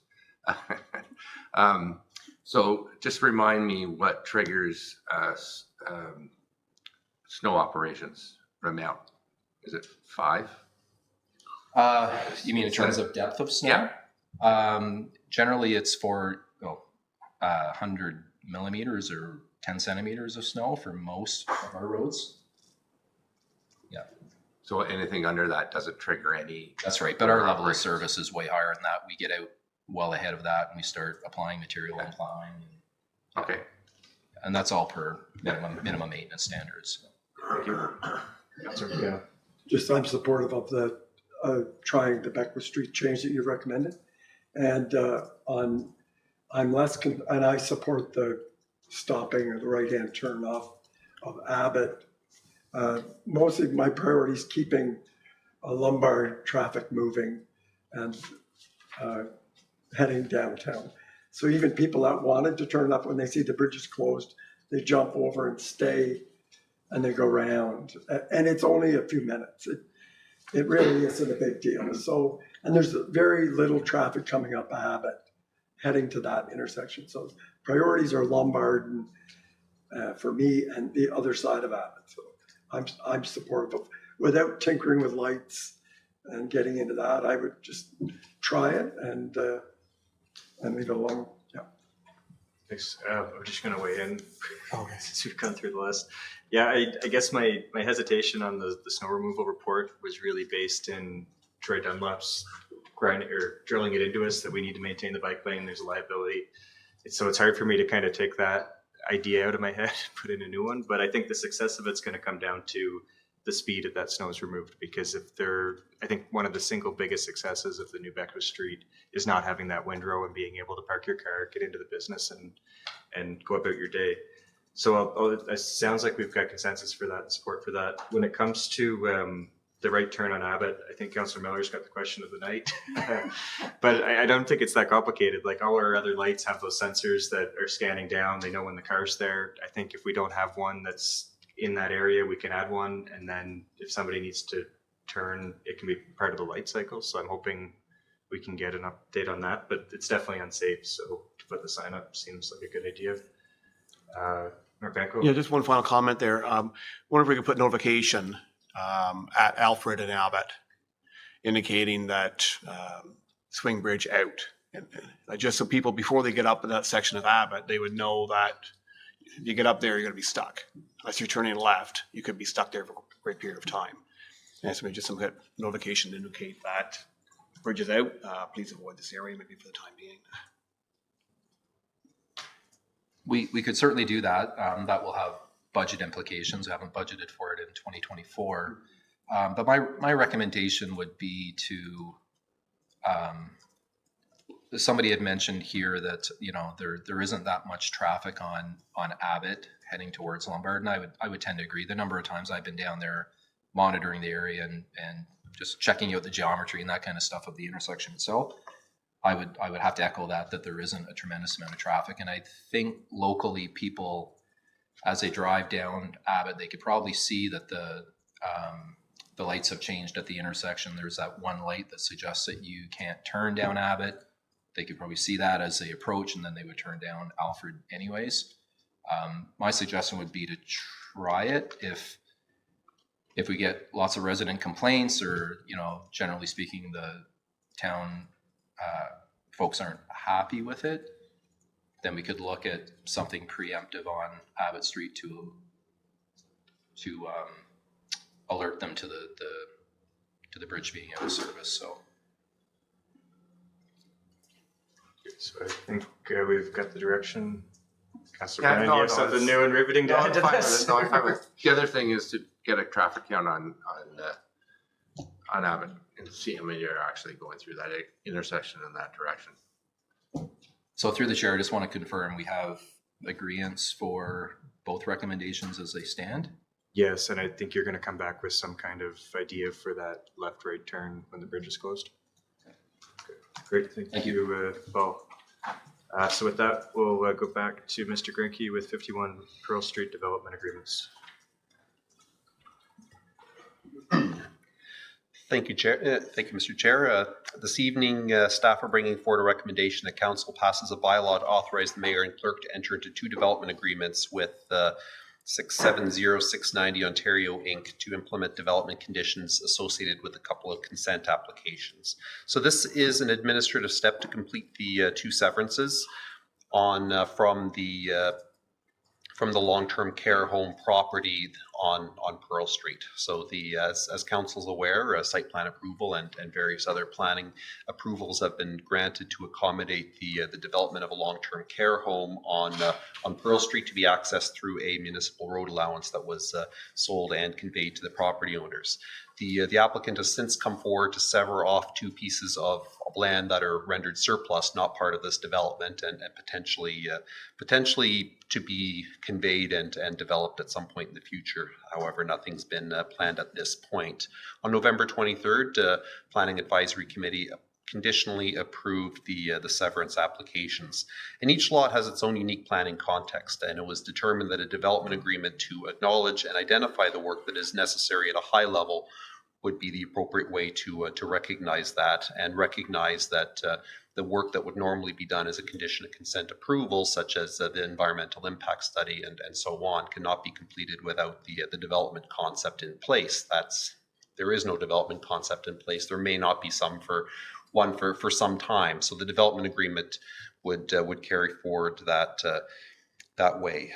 And as a condition of consent approval, it would be implemented prior to final approval of the severance application. The draft development agreement has been prepared, reviewed, and supported in principle by the property owner. So at this point, staff are seeking council's direction to authorize the bylaw for each of the agreements for each of the proposed severed parcels. Thank you. I'm seeing nodding heads.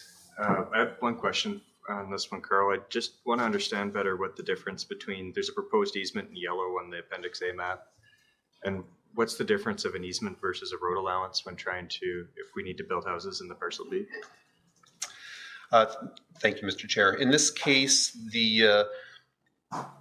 there is no the road allowance that connects that accesses the long-term care home is not it is not a municipal road allowance. It is a private driveway that is owned and maintained by the property owners in this case. So what's being proposed as part of this, one of the severances would be severing that rear parcel at the very rear of the property. Often this easement would simply grant somebody access to that land, so they can hike down or drive down across the long-term care home driveway and access that. It's expected, assumed, and understood that at such point, should those lands be opened up for development, permanent legal access through either there or likely somewhere else would need to be in place before development can really occur. So in this case, the easement is simply an access in case somebody needs to enter that property for whatever reason.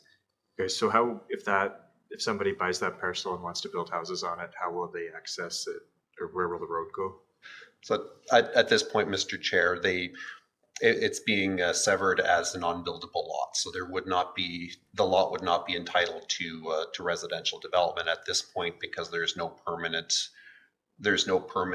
legal access via a road allowance. So that road allowance would need to at some point be provided some other way. So it's anticipated that it would be a longer term and more complex development proposal should those lands ever be developed.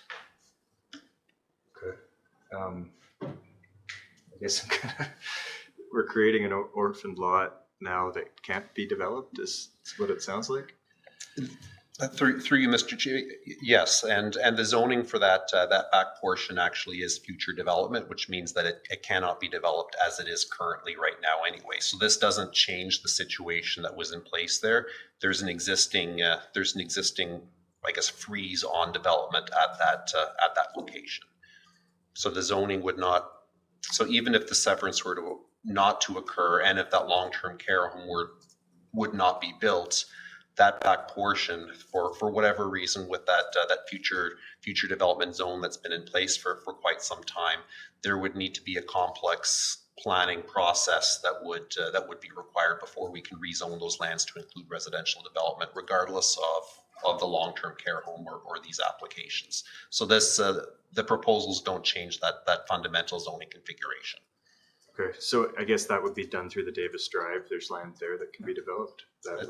That's certainly a possibility, not necessarily the only possibility, but the land's border on Rideau Lakes Township. So that is obviously, it's a different municipality. So it's certainly a more complex and longer term conversation that would be looked at. And this is even if the road allowance were to be, or not the road allowance, but even if the access to the long-term care home were to be opened up, then there is still the locally significant wetlands at the south side that would be accessed through the town of Smith Falls would create a constraint anyway that would need to be assessed. So I would imagine any future developer would be looking at a number of different possible approaches to that property. Thanks, Councilor Brennan. Yeah, you make a good point with that parcel there. It's probably going to be quite a while before, but there is potential there for sure. Even coming up along the high school behind there and then or an agreement maybe with the long-term care home. The piece here is the parcel A, which is right along Pearl Street. That's got potential to it. There's easy access to it, and so I mean, this is surplus land for a huge. The site that they're clearing right now is really big, so they just don't need this. So in the future, who knows? Seeing nodding heads. Mm-hmm. Great, thanks, Carl. And the next one is 44 to 48 Main Street West. Thank you, Mr. Chair. Staff are bringing forward a recommendation regarding a zoning amendment application for a collection of merged properties at the west end of Main Street West. As described in the staff report, Hammer and Nails Development purchased a total of 5 lots, which front on Main, George, and William Street West, and they propose to remove the existing buildings on these lots and construct a single new building, mixed use, with two commercial units on the ground floor oriented towards Main Street, as well as additional residential units on the ground level facing George Street, with a total of 36 residential units on the property. So the upper stories would be entirely residential, proposed entirely for residential development. The buildings proposed to have 5 stories facing Main Street while stepping down along the George Street frontage to reduce the scale and massing and ease the transition to the low and medium density residential neighborhood surrounding it. The applicants are proposing a somewhat unique parking arrangement reflecting the complexity and the constraints of the lot. And what's being proposed is one way in through a carriageway facing Main Street. I believe the staff report included some proposed renders that show essentially a 1-car wide driveway through the first level of the building towards the parking lot on the interior of the property. It would be accessed one way in off of Main Street and accessed one way out on William. While the property has 2 official plan and zoning designations, the application seeks to create a single downtown fringe special exception zone that arranges the land use on the property according to its split OP designation and establishes a series of special exception provisions that accommodate the irregular shape of the parcel that has, which in this case has frontage on 3 roads. The application also proposes a density bonus of 9 affordable units. What that means is, since the applicants are proposing a residential density that is higher than what the current policy calls for, they are looking to avail themselves of a tool that our official plan allows, in which they propose additional community benefits or improvements that adds additional value to mitigate the impact of the increased height and density. This is a tool that we've used a number of times in recent years for a few other larger residential developments in town. The official plan identifies affordable units as an eligible density bonus. However, there are others as well, and this is what the applicants are proposing as their density bonus. The Planning Advisory Committee held a public meeting in person in July, and there were several members of the public there. There are a number of concerns that were raised at the meeting, which are documented in the report and the meeting minutes attached to the report, and they tended to relate to concerns regarding density and scale of development, as well as the streetscape presence along William, where a house is proposed to be removed. The comments were fair, and staff in the Planning Advisory Committee appreciated the feedback received. At the meeting, the Planning Advisory Committee did pass a resolution in support of the application in principle, recognizing that much of the design and operational work would be administered through a site plan approval that would come later. Before we had enough information to bring this report to council for a decision, and based on some of the feedback received as well as our own review, there is some additional information that was needed related to design and operations, as well as how the applicants managed to or proposed to manage the affordability aspect. And there are several ways in which affordability can be administered, either through a third-party agreement with, say, with Lanark County or some other provider, or based on an agreement between the town and the developer that defines affordability and outlines how it would be administered. In early December, staff received the requested information and are now in position to bring this application forward for council's consideration and direction. The staff report and recommendation to support the application assesses the development of a location partially within a targeted growth area and in the shoulder of the downtown core is suitable to higher density residential and mixed use development. To come to this recommendation, staff assessed OP policies related to targeted growth areas, which support development 4 to 6 stories in height, transition to lower density development where necessary.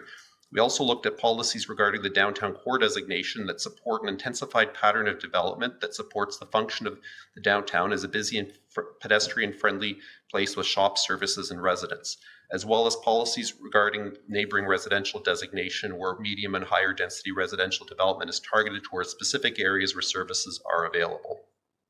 In this case, we also relied on feedback from technical departments which assessed that pipe services and transportation networks in the area are adequate to support the scale and nature of the development. And a traffic brief had determined that the overall traffic impacts resulting from this would not have a significant impact or really more than a minimal impact on the existing infrastructure.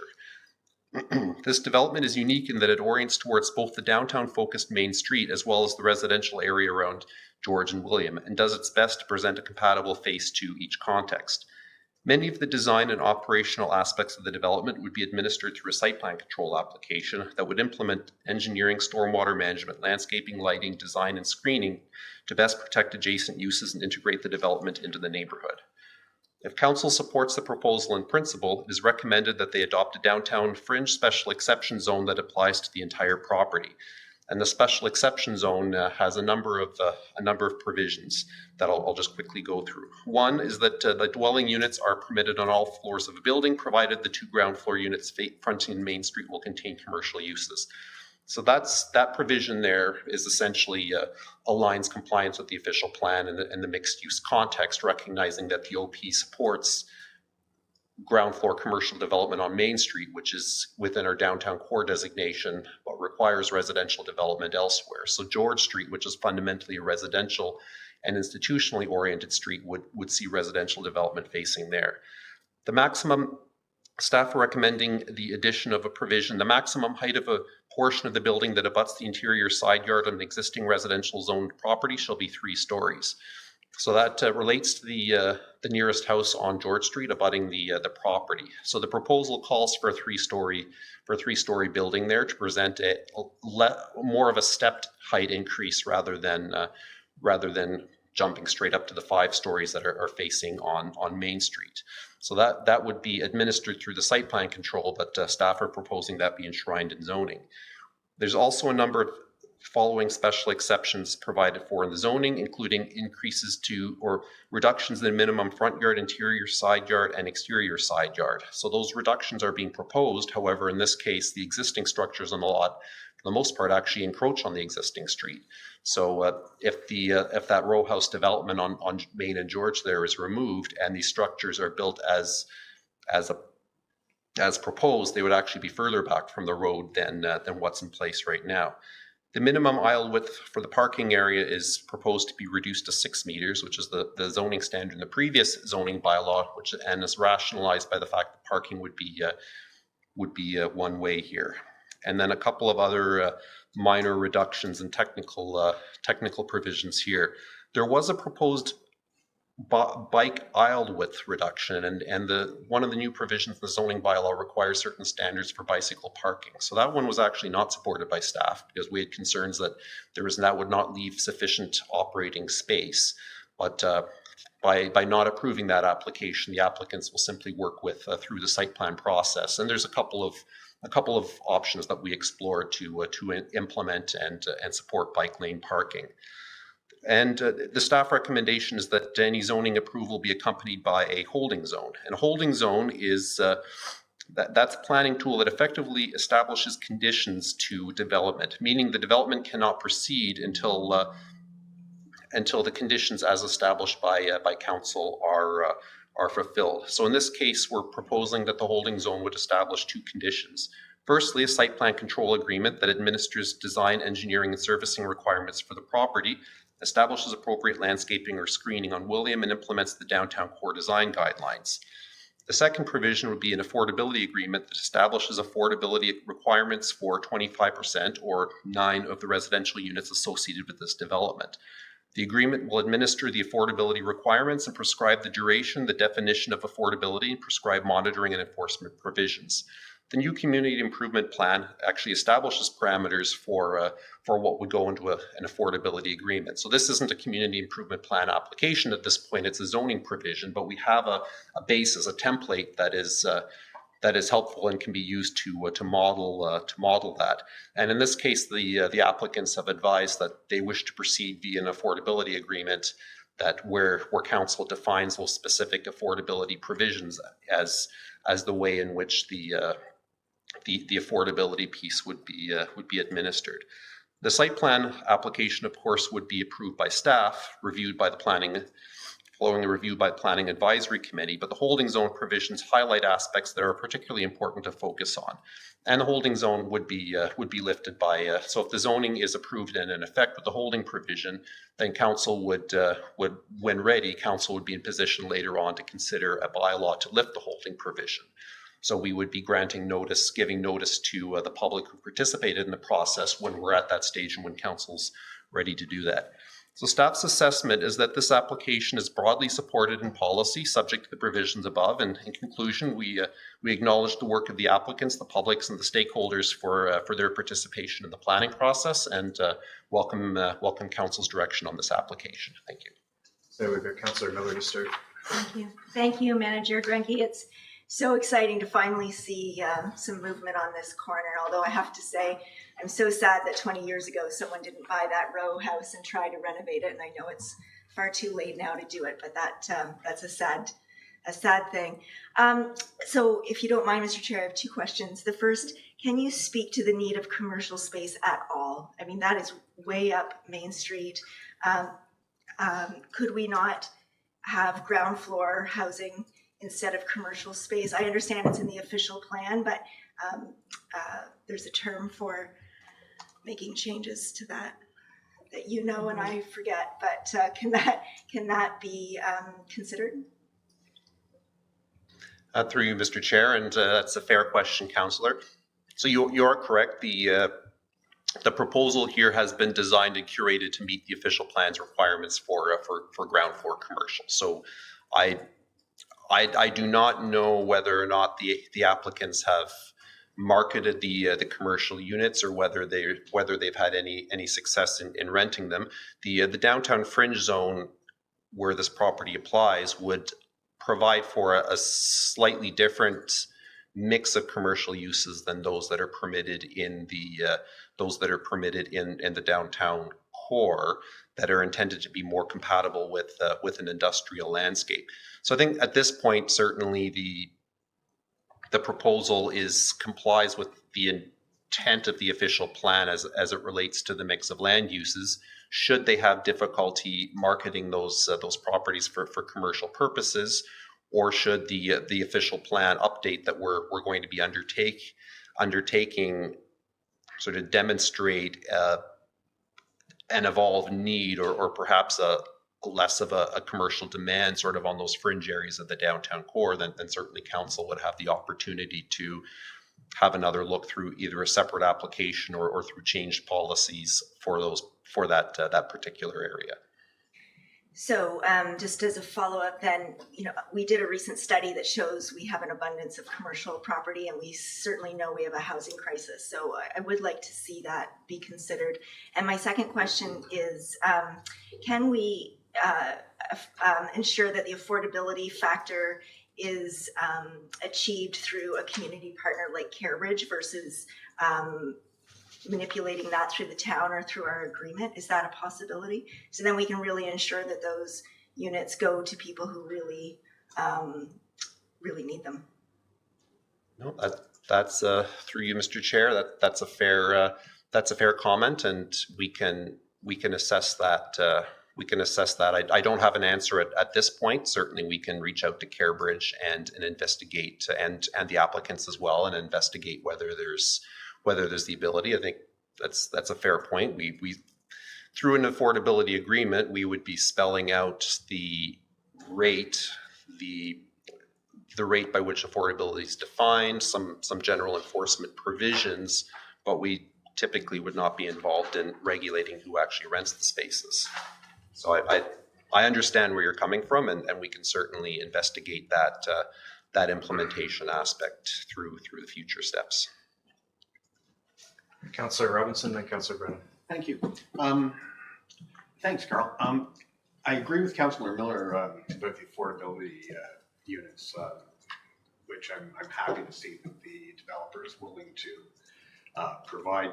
I am so glad that this is moving ahead. That it's been an eyesore for so long, and I'd be a hypocrite if I didn't support it, because I was in full support of it at the Planning Advisory Committee. So I'm in full favor of it, and I love the idea that they enter the property off of Main Street and they exit onto William Street. I think that's a great idea. It's going to eliminate traffic problems, and it helps with the parking availability in the rather congested lot. So anyway, that's just comments I had. Sir Brennan. Yeah, of course. I support this, and we did have I'll say a vibrant and lively meeting at the planning committee, and we had a good number of residents here with concerns, and I think the staff and I think the proponent has listened to them, and that those should be able to be addressed, I think, at the site plan time when the site plan comes forward. In terms of the commercial units that are proposed, I'm flexible. I don't think that I think that whatever the proponents are proposing, I mean, there may be some draw to a commercial unit in a 5-story building for the residents there. And I'd be interested in the affordability piece of this. We need to figure out what the term is and how that's going to work through the town. I don't necessarily need to see it go through CareBridge. I think that if they're affordable units, then they're affordable units, and that's what we need more of in town. But I fully support staff recommendation. Echo. Yeah, thanks. Obviously, a lot of work that's happened here between staff and the proponent. So I think we've come a long way, and I'm really excited to see this come to this stage. I think I support most of the initiatives. My comments are consistent with the others with regards to the possibility of more residential and reduction potential in commercial. I'm not, based on location, I'm not, and I respect what the official plan says, but I do believe, as has been said, we're in a housing crisis. And if there's an opportunity for more units there, especially more affordable, I would be very agreeable to making that amendment as needed.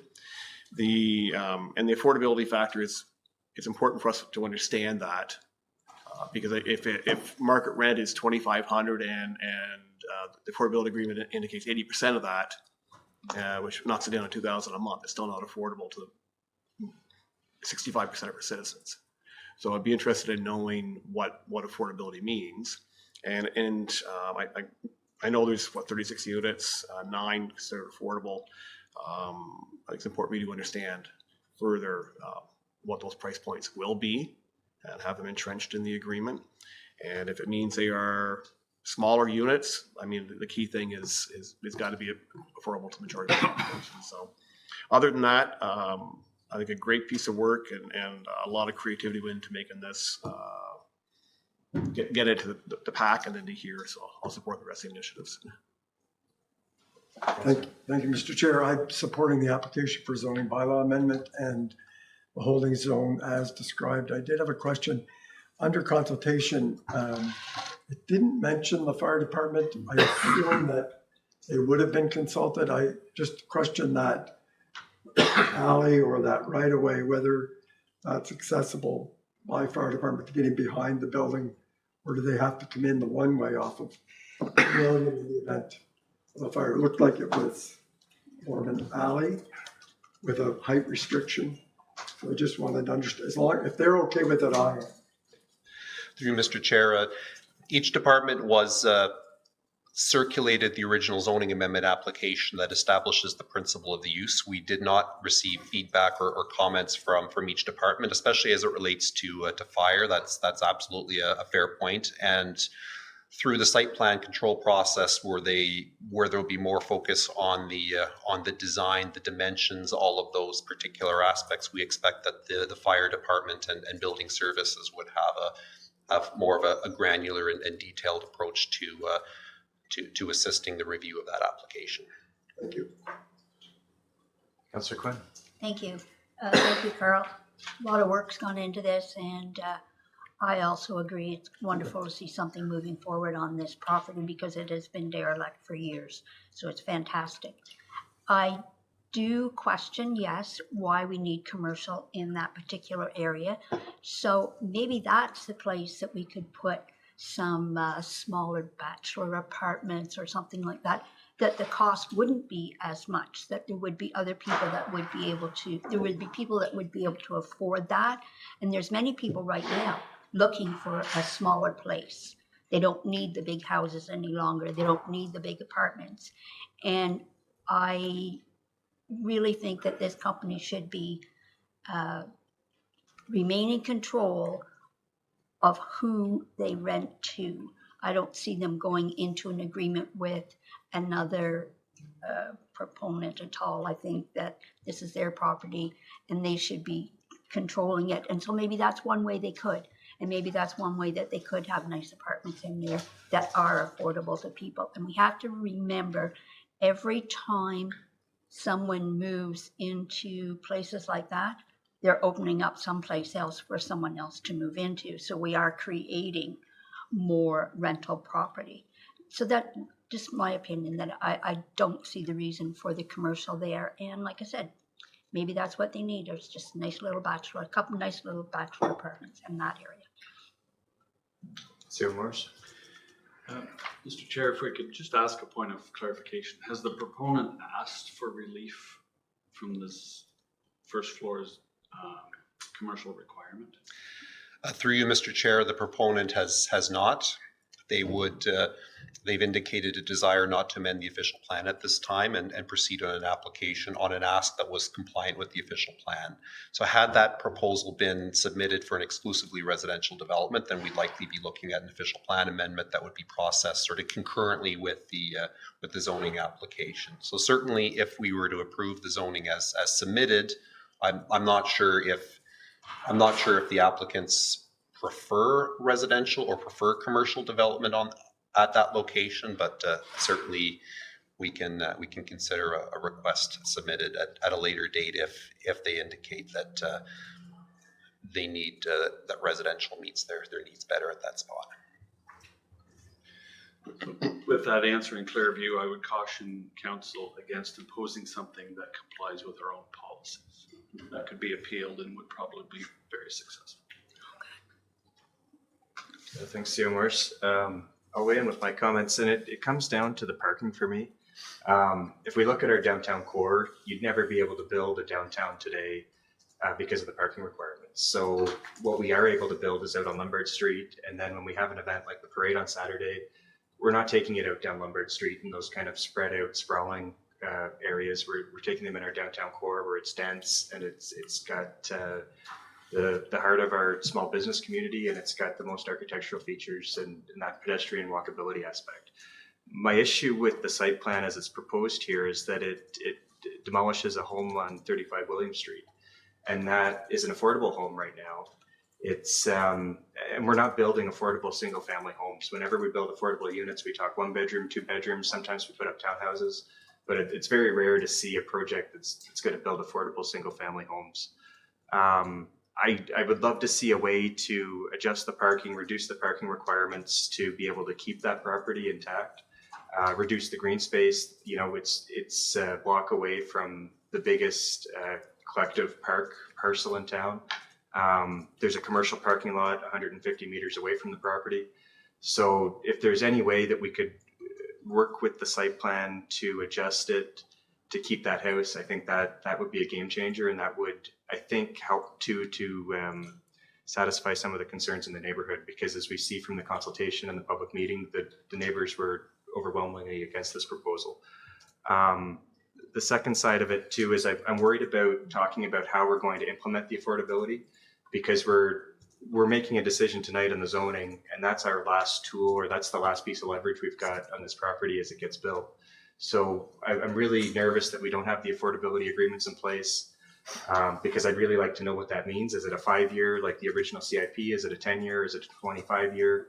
What is affordable? Because the other question I have is, you know, an affordable unit today could be higher rent than what that house on 35 William Street's paying today, because they've been locked in over many years. So for me tonight, there's not enough information for me to be comfortable passing it. I'm really excited for the proposal. I really like the idea that corner is going to be revitalized, but I would like to make sure that we've done everything we can to make sure that property won't be developed, because I don't think William Street needs an empty lot with a parking lot on it when it's got such a nice neighborhood feel right now.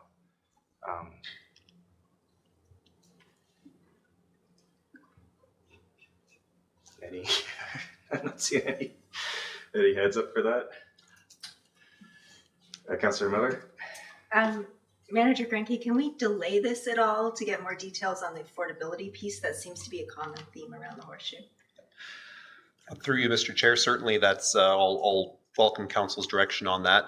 One of the proposed conditions to lift the hold is an affordability agreement. So that would, and that would be approved by council. So if council approves the affordability agreement if council approves the zoning and the affordability as seen, then there would be a future report coming back to council with whatever terms are negotiated between the developer and the town, and then council would have the opportunity to weigh in on that. Certainly, if I'd welcome council's direction on whether you'd like to give me some direction for some items to include in that development or in that affordability agreement, or alternatively, if there's anything else that you'd like to investigate before we take that step in the first place, I'll welcome your feedback. Councillor Brown? Yeah, as you just explained through the chair, the holding provision is the delay on the affordability piece, right? So what we're talking about is the concept of the zoning, the concerns of the residents can be addressed, in my view, at the site plan stage, including the questions we had about fire. Snow removal is going to be part of that as well. I understand they're going to take care of that. So, so the holding provision is the delay on the affordability piece until we get, and we'll have input into that. Am I correct? Yes. Council would be, an affordability agreement would be presented to council for. So in effect, through the chair, sorry, the delay for, because of the affordability piece is not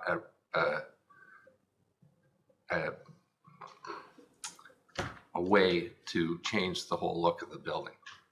That's not what we're talking about. Councillor Miller? Thank you for that explanation and for your help, and I'm okay to go ahead. Okay, so I think for the affordability, we're okay. I still have issues with the demolition. Do we know if a demolition permit's been issued for 35 William yet? I do not know that, Councillor. Okay, and is there any, going forward from here, what would be the opportunity to reduce parking or take another look at that site plan? Is there another opportunity from here, or is it? So through you, Mr. Chair, the zoning application did not seek relief for parking. They attempted to comply with the parking requirements for residential, which is 1 space per unit plus some visitor parking requirements. So we don't have an application, and certainly that speaks to one of the challenges we have in planning. And I see, especially in the downtown core, development opportunities or sort of the ability to house people in new development of the downtown core is often constrained by parking requirements. And certainly we're not interested in trying to find that right balance between minimizing the amount of unused hardened surfaces downtown that create stormwater issues, that creates a whole variety of issues, urban heat island effect, but also making sure that those who need parking have it. So we're not creating a burden on the on-street environment, which creates a different bylaw parameter. So certainly, if a parking reduction were to be applied for, then that would be a separate ask that's different from what's already been applied for. So, should we, and just hypothetically, if we were to save the house that exists on William Street, reduce the number of parking stalls accordingly, then that would necessitate a revised application and a separate public consultation, and then we would have the ability to consider whether or not that's the appropriate number of units, or the appropriate or require less than one parking space per unit. But so that's what we would be looking at in the event that we were going to be reducing parking requirements on William. Does that answer your question, Councillor? Yeah, no, and I guess, but it leads me to get frustrated with the kind of the big picture of how we're trying to develop our town, where we did the parking study that said we had ample parking. We've already demolished, I think, in my time on council, three homes on William Street for different developments, and now we're losing another one. And I think William Street's starting to get gutted. It's how much are we willing to tear down to redevelop something else? And I think it's unfair when there's 36 residential units proposed here, 42 parking spots. I don't know that this location needs more than one parking spot per residential unit. There's a commercial lot 150 meters up the street with lots of availability. So to say to the family, we've got to demolish your home for 6 parking spots, it just doesn't carry enough weight for me to pass this tonight. And I really hope that there's a compromise that we could come to when we know there's ample parking in our downtown to do better, because the last thing William Street needs is another empty lot with cars on it. So, and the price of a single family home that's affordable right now for a family it's too high of a price to pay for this. So I don't understand why, if these are our policies, it gets to this point and we don't have, we haven't had these conversations previous. I don't know if these conversations happen at the Planning Advisory Committee or not, but it's coming to council now, so nothing's been approved. It's not too late. I think if we could at least take a pause and take a second look at it, if it saves that house, I think it'd be worth it. Yeah, it's 35 William, the unit that is currently housed by a tenant, or housing a tenant? Through you, Mr. Chair, that's my understanding. Okay. So the tenant has rights. The developer would have to have an agreement with the tenant to vacate the property. My hope is that they are being accommodated within the new agreement in an affordable unit. That's maybe something you can get some answers for. I respect what Councilor McGuire is saying, and it almost seems nonsensical to be eliminating housing to create parking. At the same time, I don't know if the retention of that home and property would enable the developer and staff to find sufficient parking on site. I don't know, that would leave at least one unit for one parking stall for each unit. So I haven't heard from the tenant. I assume no one else has heard from the tenant, so I'm assuming there's an arrangement in place. But your point's well taken. But again, I don't know if it would leave, if the retention of that would then compromise the number of units can be held in this building either. If we're losing 4 units because of a lack of parking due to the requirements of 1 per unit, then we're defeating the purpose too. So I don't know what the sweet spot is. And Carl, I assume we have representatives here from the builder. I see a hand going up. Mr. Chair, I guess, do you want to? Yeah, is there a consensus to? Yeah. Good night. Through you, Mr. Chair. Come up and use the mic, please. Through you, Mr. Chair, I'd just like to make a comment about retaining the house. Introduce yourself, sir. Oh, sorry. My name is Chris Clark. I'm with Xander Plan. We're the agents on the file. So when the issue did come up about not removing the house, we did consider that. It's not just about the house, though. I mean, feasibly, they're going to want some green space with the house. So, that's even more area that we're going to have to accommodate. The egress for the site is proposed out to William Street. So you're still going to have to keep that regardless of whether you keep the house. So by the time you have a house and a driveway, you're going to lose parking on the other side of the driveway as well. So you're going to be talking about a significant amount of parking lost. I know this because I've looked at retaining that house before when the previous developer bought all these lots and consolidated them and wanted to develop them.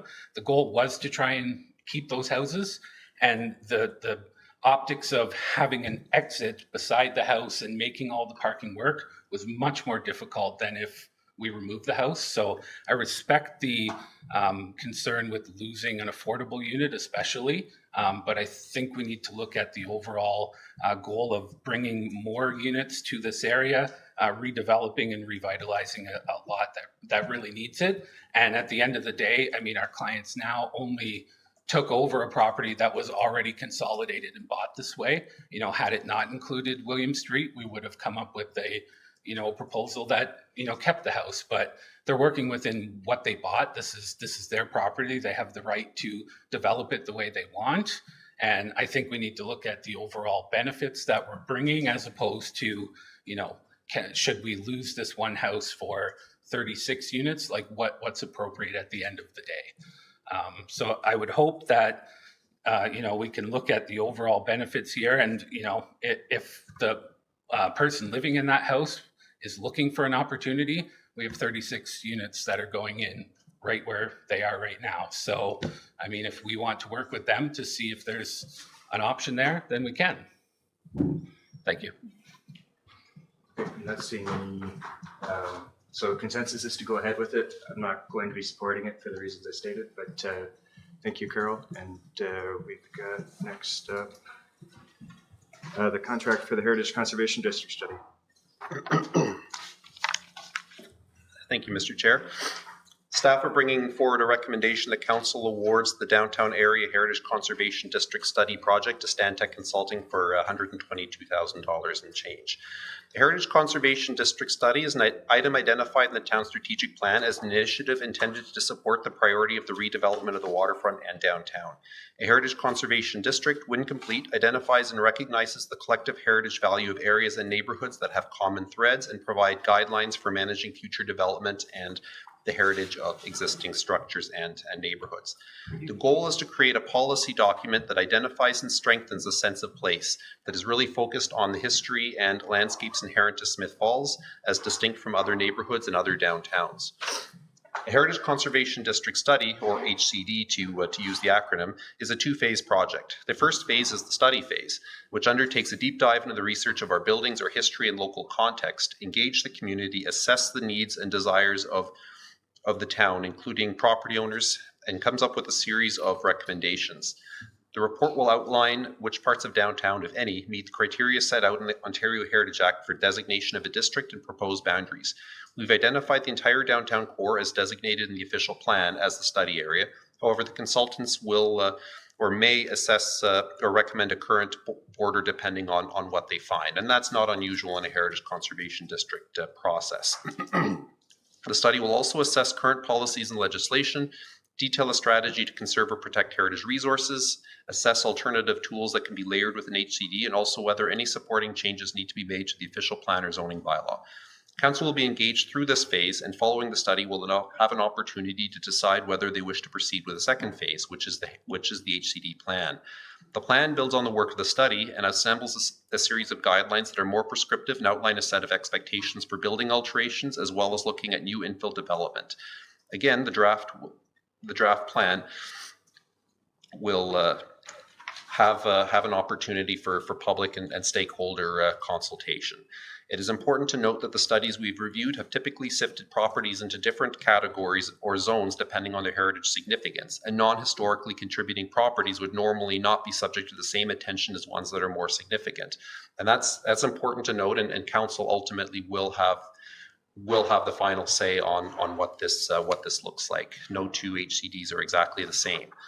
Following completion of the draft plan, council will again have the opportunity to decide whether to approve the Heritage Conservation District planning and guidelines, following which it takes effect. The Ontario Heritage Act proposes some fairly minimal public consultation requirements, and through the RFP process, we have asked for proposals that far exceed this and meaningfully identify and consult stakeholders throughout the project. And those stakeholders, of course, include Municipal Heritage Committee, Council, the public, and a steering committee that we identify.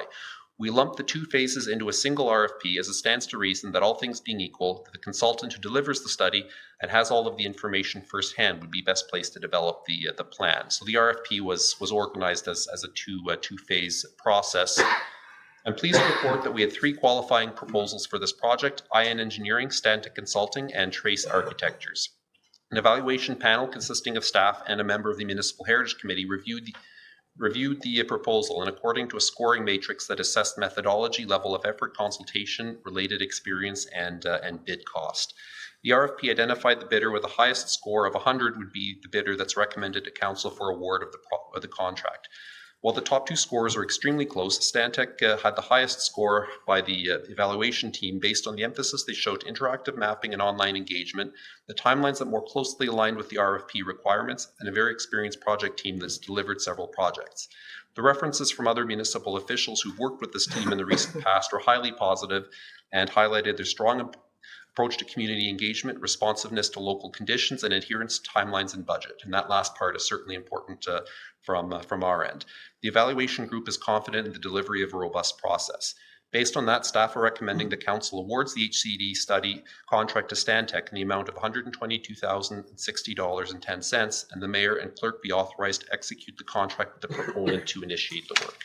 Thank you, Mr. Chair. Ms. Carroll? Not seeing any hands. Well, Mayor Pico? yeah, I think for something like this, we issue an RFP rather than a tender, and we have staff have the opportunity to evaluate each proposal, score each proposal, and rank them. And I respect the work that staff have done here, and I'll take the recommendation. Seeing thumbs up. I had one question on it. What HCDs has this specific team at Stantec successfully implemented? Just opening up their project.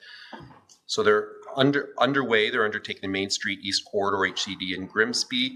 They've completed the HCD plan update in Vaughan, Ontario. So that's a part of Vaughan. I've identified Bloor Street West, a couple of HCDs in Toronto, Oil Springs HCD, Port Stanley HCD, and a handful of others that have been undertaken in smaller communities, Meaford, Berryfield, East Coburg, that were undertaken by these, some of which were undertaken by the same members when they worked for different firms.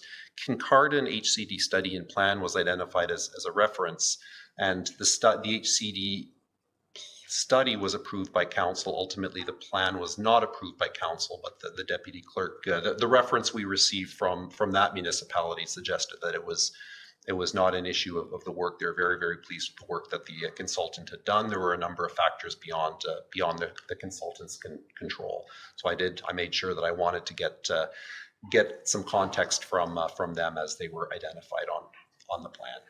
Good, thanks. Seeing thumbs up. It's exciting to have this moving forward, and thanks to the committee that did the review on the RFPs. And with that, we've got current building report. Thank you, Mr. Chair. For my final report this evening, I'm delivering a report on behalf of the Chief Building Official, and that is a building summary report for the first 3 quarters of 2022.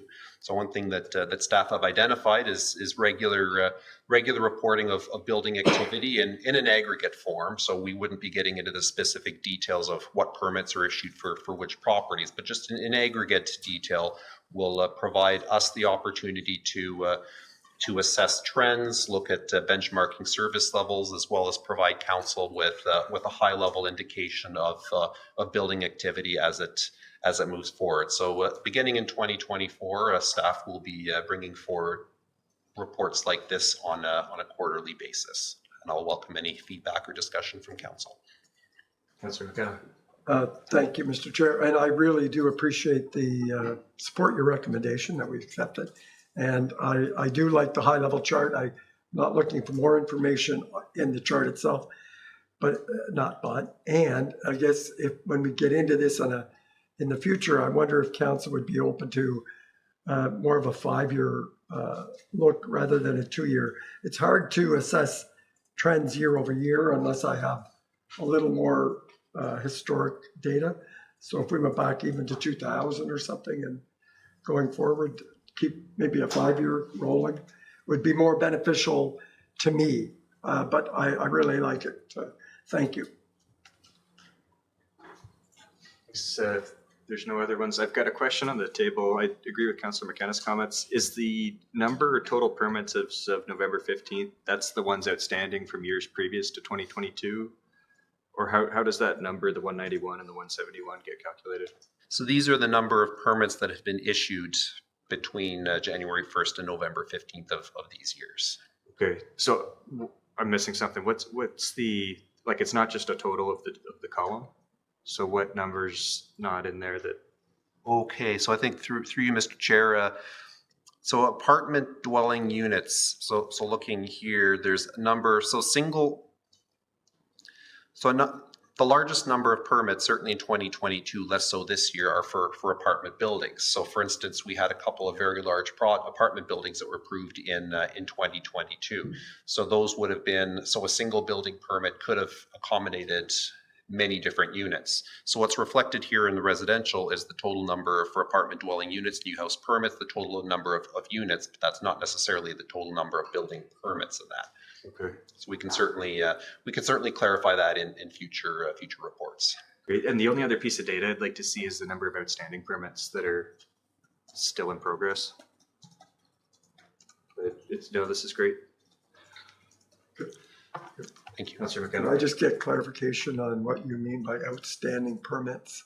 So a permit issued in 2019 that hasn't been completed, that's still on the books. Okay, it's not one that's in the queue or something. Until it's actually issued, it's not a permit. Yeah, no, sorry. I mean more like I know somebody that maybe has one from 2019 that still needs to get done. But it'd just be interesting to see that because those jobs are ongoing, right? Right. Thanks.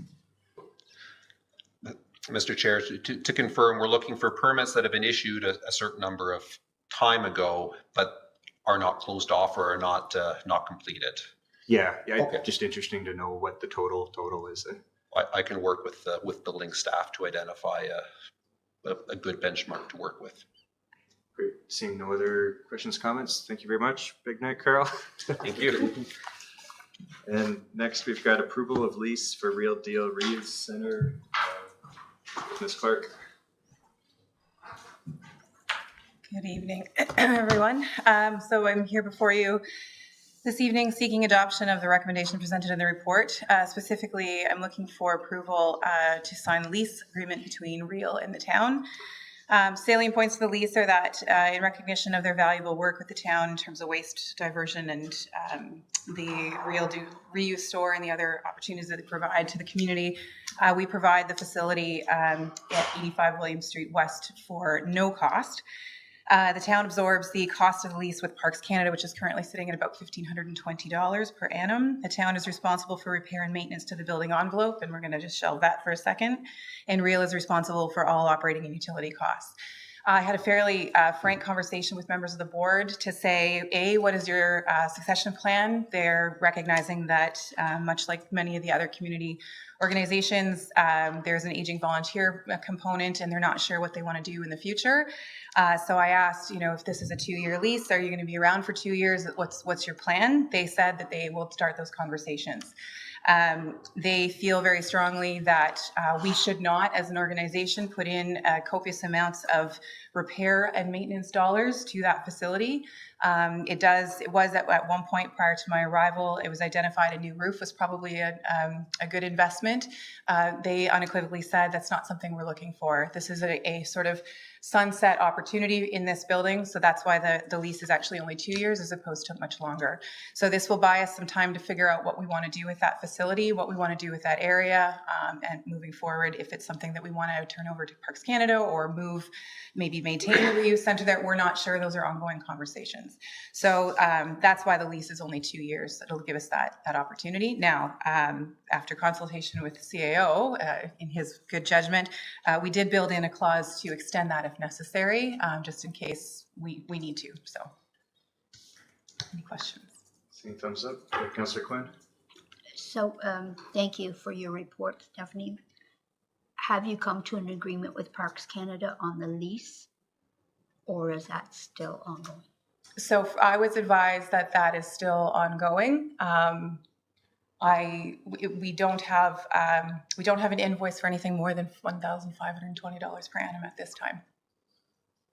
So if we get an invoice that's more, then we need to stand up and holler loud. Yes, and I do appreciate the 2-year lease because we have to think about what's going to happen there.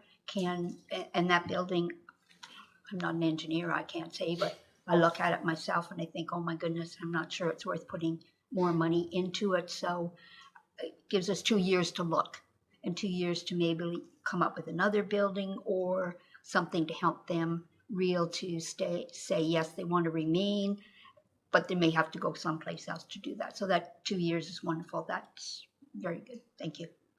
And if I could, we also had a really, like I said, frank discussion where we built in a clause around catastrophic failure. So the expectation is if the roof collapses or something bad happens and that building is no longer usable, we will do the best we can to facilitate Real's exit. But there is no expectation that we repair it to a usable state because it's such a significant amount of money that we would not necessarily be a good return for us. So they're aware that that's on the table, and actually it was their idea. So Great. So thank you very much for getting that figured out for us. Okay. And I think you've got full support. So we'll move on to 9.9 Strategic Plan Monitoring Program Report with CEO Morris. Thank you very much, Mr. Chair. So this is the first of several routine reports that we'll bring back to you and the broader community to weigh in on how we're doing in terms of accomplishing the 6 priorities and the 35 initiatives to support those priorities. There's a lot of detail here. I won't go through it all. I'm sure you've all read it with great and keen interest. What I will say is that we're just shortly out of the gate, but we already have either started or completed 83% of the initiatives. So 29 of the 35 have seen some kind of activity in the first 6 months. So I think we're off to a strong start. And perhaps I'll pause there and answer any questions you might have. Councillor Brennan. No, thank you for that. And yeah, lots of work going on. I'll just mention selfishly that I'm really pleased to see 1.1 on the transportation networks that we still have on the books, sidewalks on Marguerite and Allen Street. So I look forward to those discussions at budget time. Thanks, Councillor Brennan. And just a question on that one. Does that include stormwater, or is that just sidewalks, or what does that refer to? The Marguerite Allen. So Mr. Chair, we'll have that discussion budget time, but I think it's in this initiative because of the active transportation element to it. But this really is a carryover from last year's budget discussion where we did bring forward a budget estimate to put pipe to stormwater systems in place as opposed to the ditches on Marguerite. Nice. Any other questions, comments on the report tonight? Great. Councillor Quinn, is that your hand? That's a A thumbs up. All right. thumbs up. Thank you. Okay, thanks, CEO Morris. So that brings us to correspondence items. We have 2 kind of complementary, I'll say, correspondence items. Do we want to receive those for information or bring those forward to a future meeting? Councillor Brennan? I think discuss them at a future count. Well, respecting that, but the deadline for feedback is December 15th. So this came to the Climate Protection Working Group meeting a couple weeks ago. As you can see, Climate Network Lanark, as well as Tay Valley's planner, put together a resolution and some feedback regarding Enbridge's request. Personally, I agree with the Climate Network Lanark as well as the Tay Valley resolution, recognizing that if we are going to hit or even come close to hitting our objectives, expanding natural gas is not going to get us there. It really is contrary to the progress we need to make in reducing our fossil fuel consumption or carbon footprint. And as evidenced in some of the commentary we have here, heat pumps now are far more cost effective and a better option for people, especially in a climate where we're seeing extreme heat at times. And if you can combine your heating and cooling and do it cheaper than natural gas, then why wouldn't everybody do that? So I think Enbridge just heard from other municipalities that they don't support this initiative, and I'd like our council to pass a resolution to the same effect. Councillor McKenna? I would support it, the mayor's recommendation as well. One of the other factors to consider, we already are fully piped in Smith Falls. It's not our town that's going to, it's here. It's the other rural municipalities that we would just be offering our opinion that we think that there's better ways to go, which is a little rich coming from us because we've been benefiting from it for 75 years, but we know better now. So it might be symbolic, but I would support the Tay Valley, and it's certainly something that our Climate Action Work Group talked about and supports. Councillor Brennan? Has a question through you, Mr. Chair. Has the county passed a similar resolution? It hasn't come to county yet. So they'll miss that deadline. They probably will. Yeah. Well, no, let me stand corrected. It would have come to Public Works, which we don't sit on. Right. So To my knowledge, I don't know if it came to the Public Works Committee or not. I really wasn't prepared for this tonight, so yeah, I mean, it's symbolic. So Is this? I mean, you're right, Councillor McKenna. It's a little bit rich coming from us, and people up in Lanark Highlands, a lot of them, like, they're screaming for some sort of natural gas, right? And so no, I don't think I can go there right now. If I may, they did say, I did receive this letter. It was for the agenda package from Enbridge looking for our support. And so I think we, as a council, make a decision to either we support or we don't. And my strong opinion is we support the resolution from Tay Valley, which includes Climate Network Lanark. Does this mean we'd have a special council meeting after the? I would ask if we would have a quick special council meeting to support it, if that's the consensus of committee. Okay, so straw vote for the Tay Valley resolution at a special council meeting tonight. Okay, so I see a consensus for that, so that'll go forward. And that brings us to our in-camera closed session. Is there a mover and seconder? Moved by Councillor Robinson, seconded by Councillor Brennan. The Council of the Corporation of the Town of Smith Falls is provided in the Municipal Act as amended, moved into the closed meeting at 7:41 p.m. to discuss a position, plan, procedure, criteria, or instruction to be applied to any negotiations carried out or to be carried on by or on behalf of the municipality or local board. All those in favor? It's carried.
All right, so the resident report is that the committee received information based on the motion to go on camera.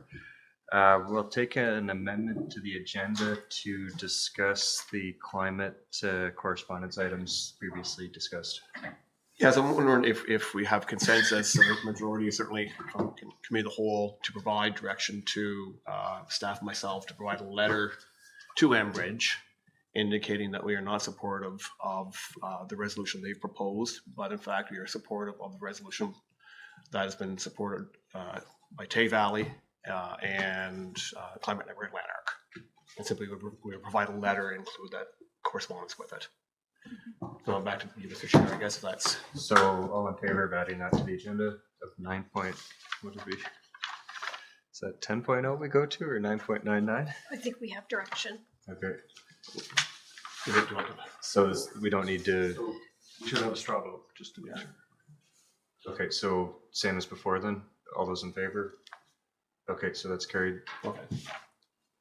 So anything else required for that? Okay, with that, motion to adjourn.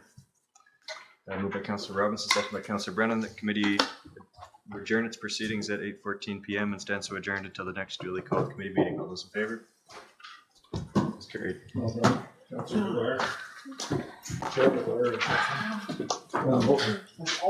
p.m. was the goal.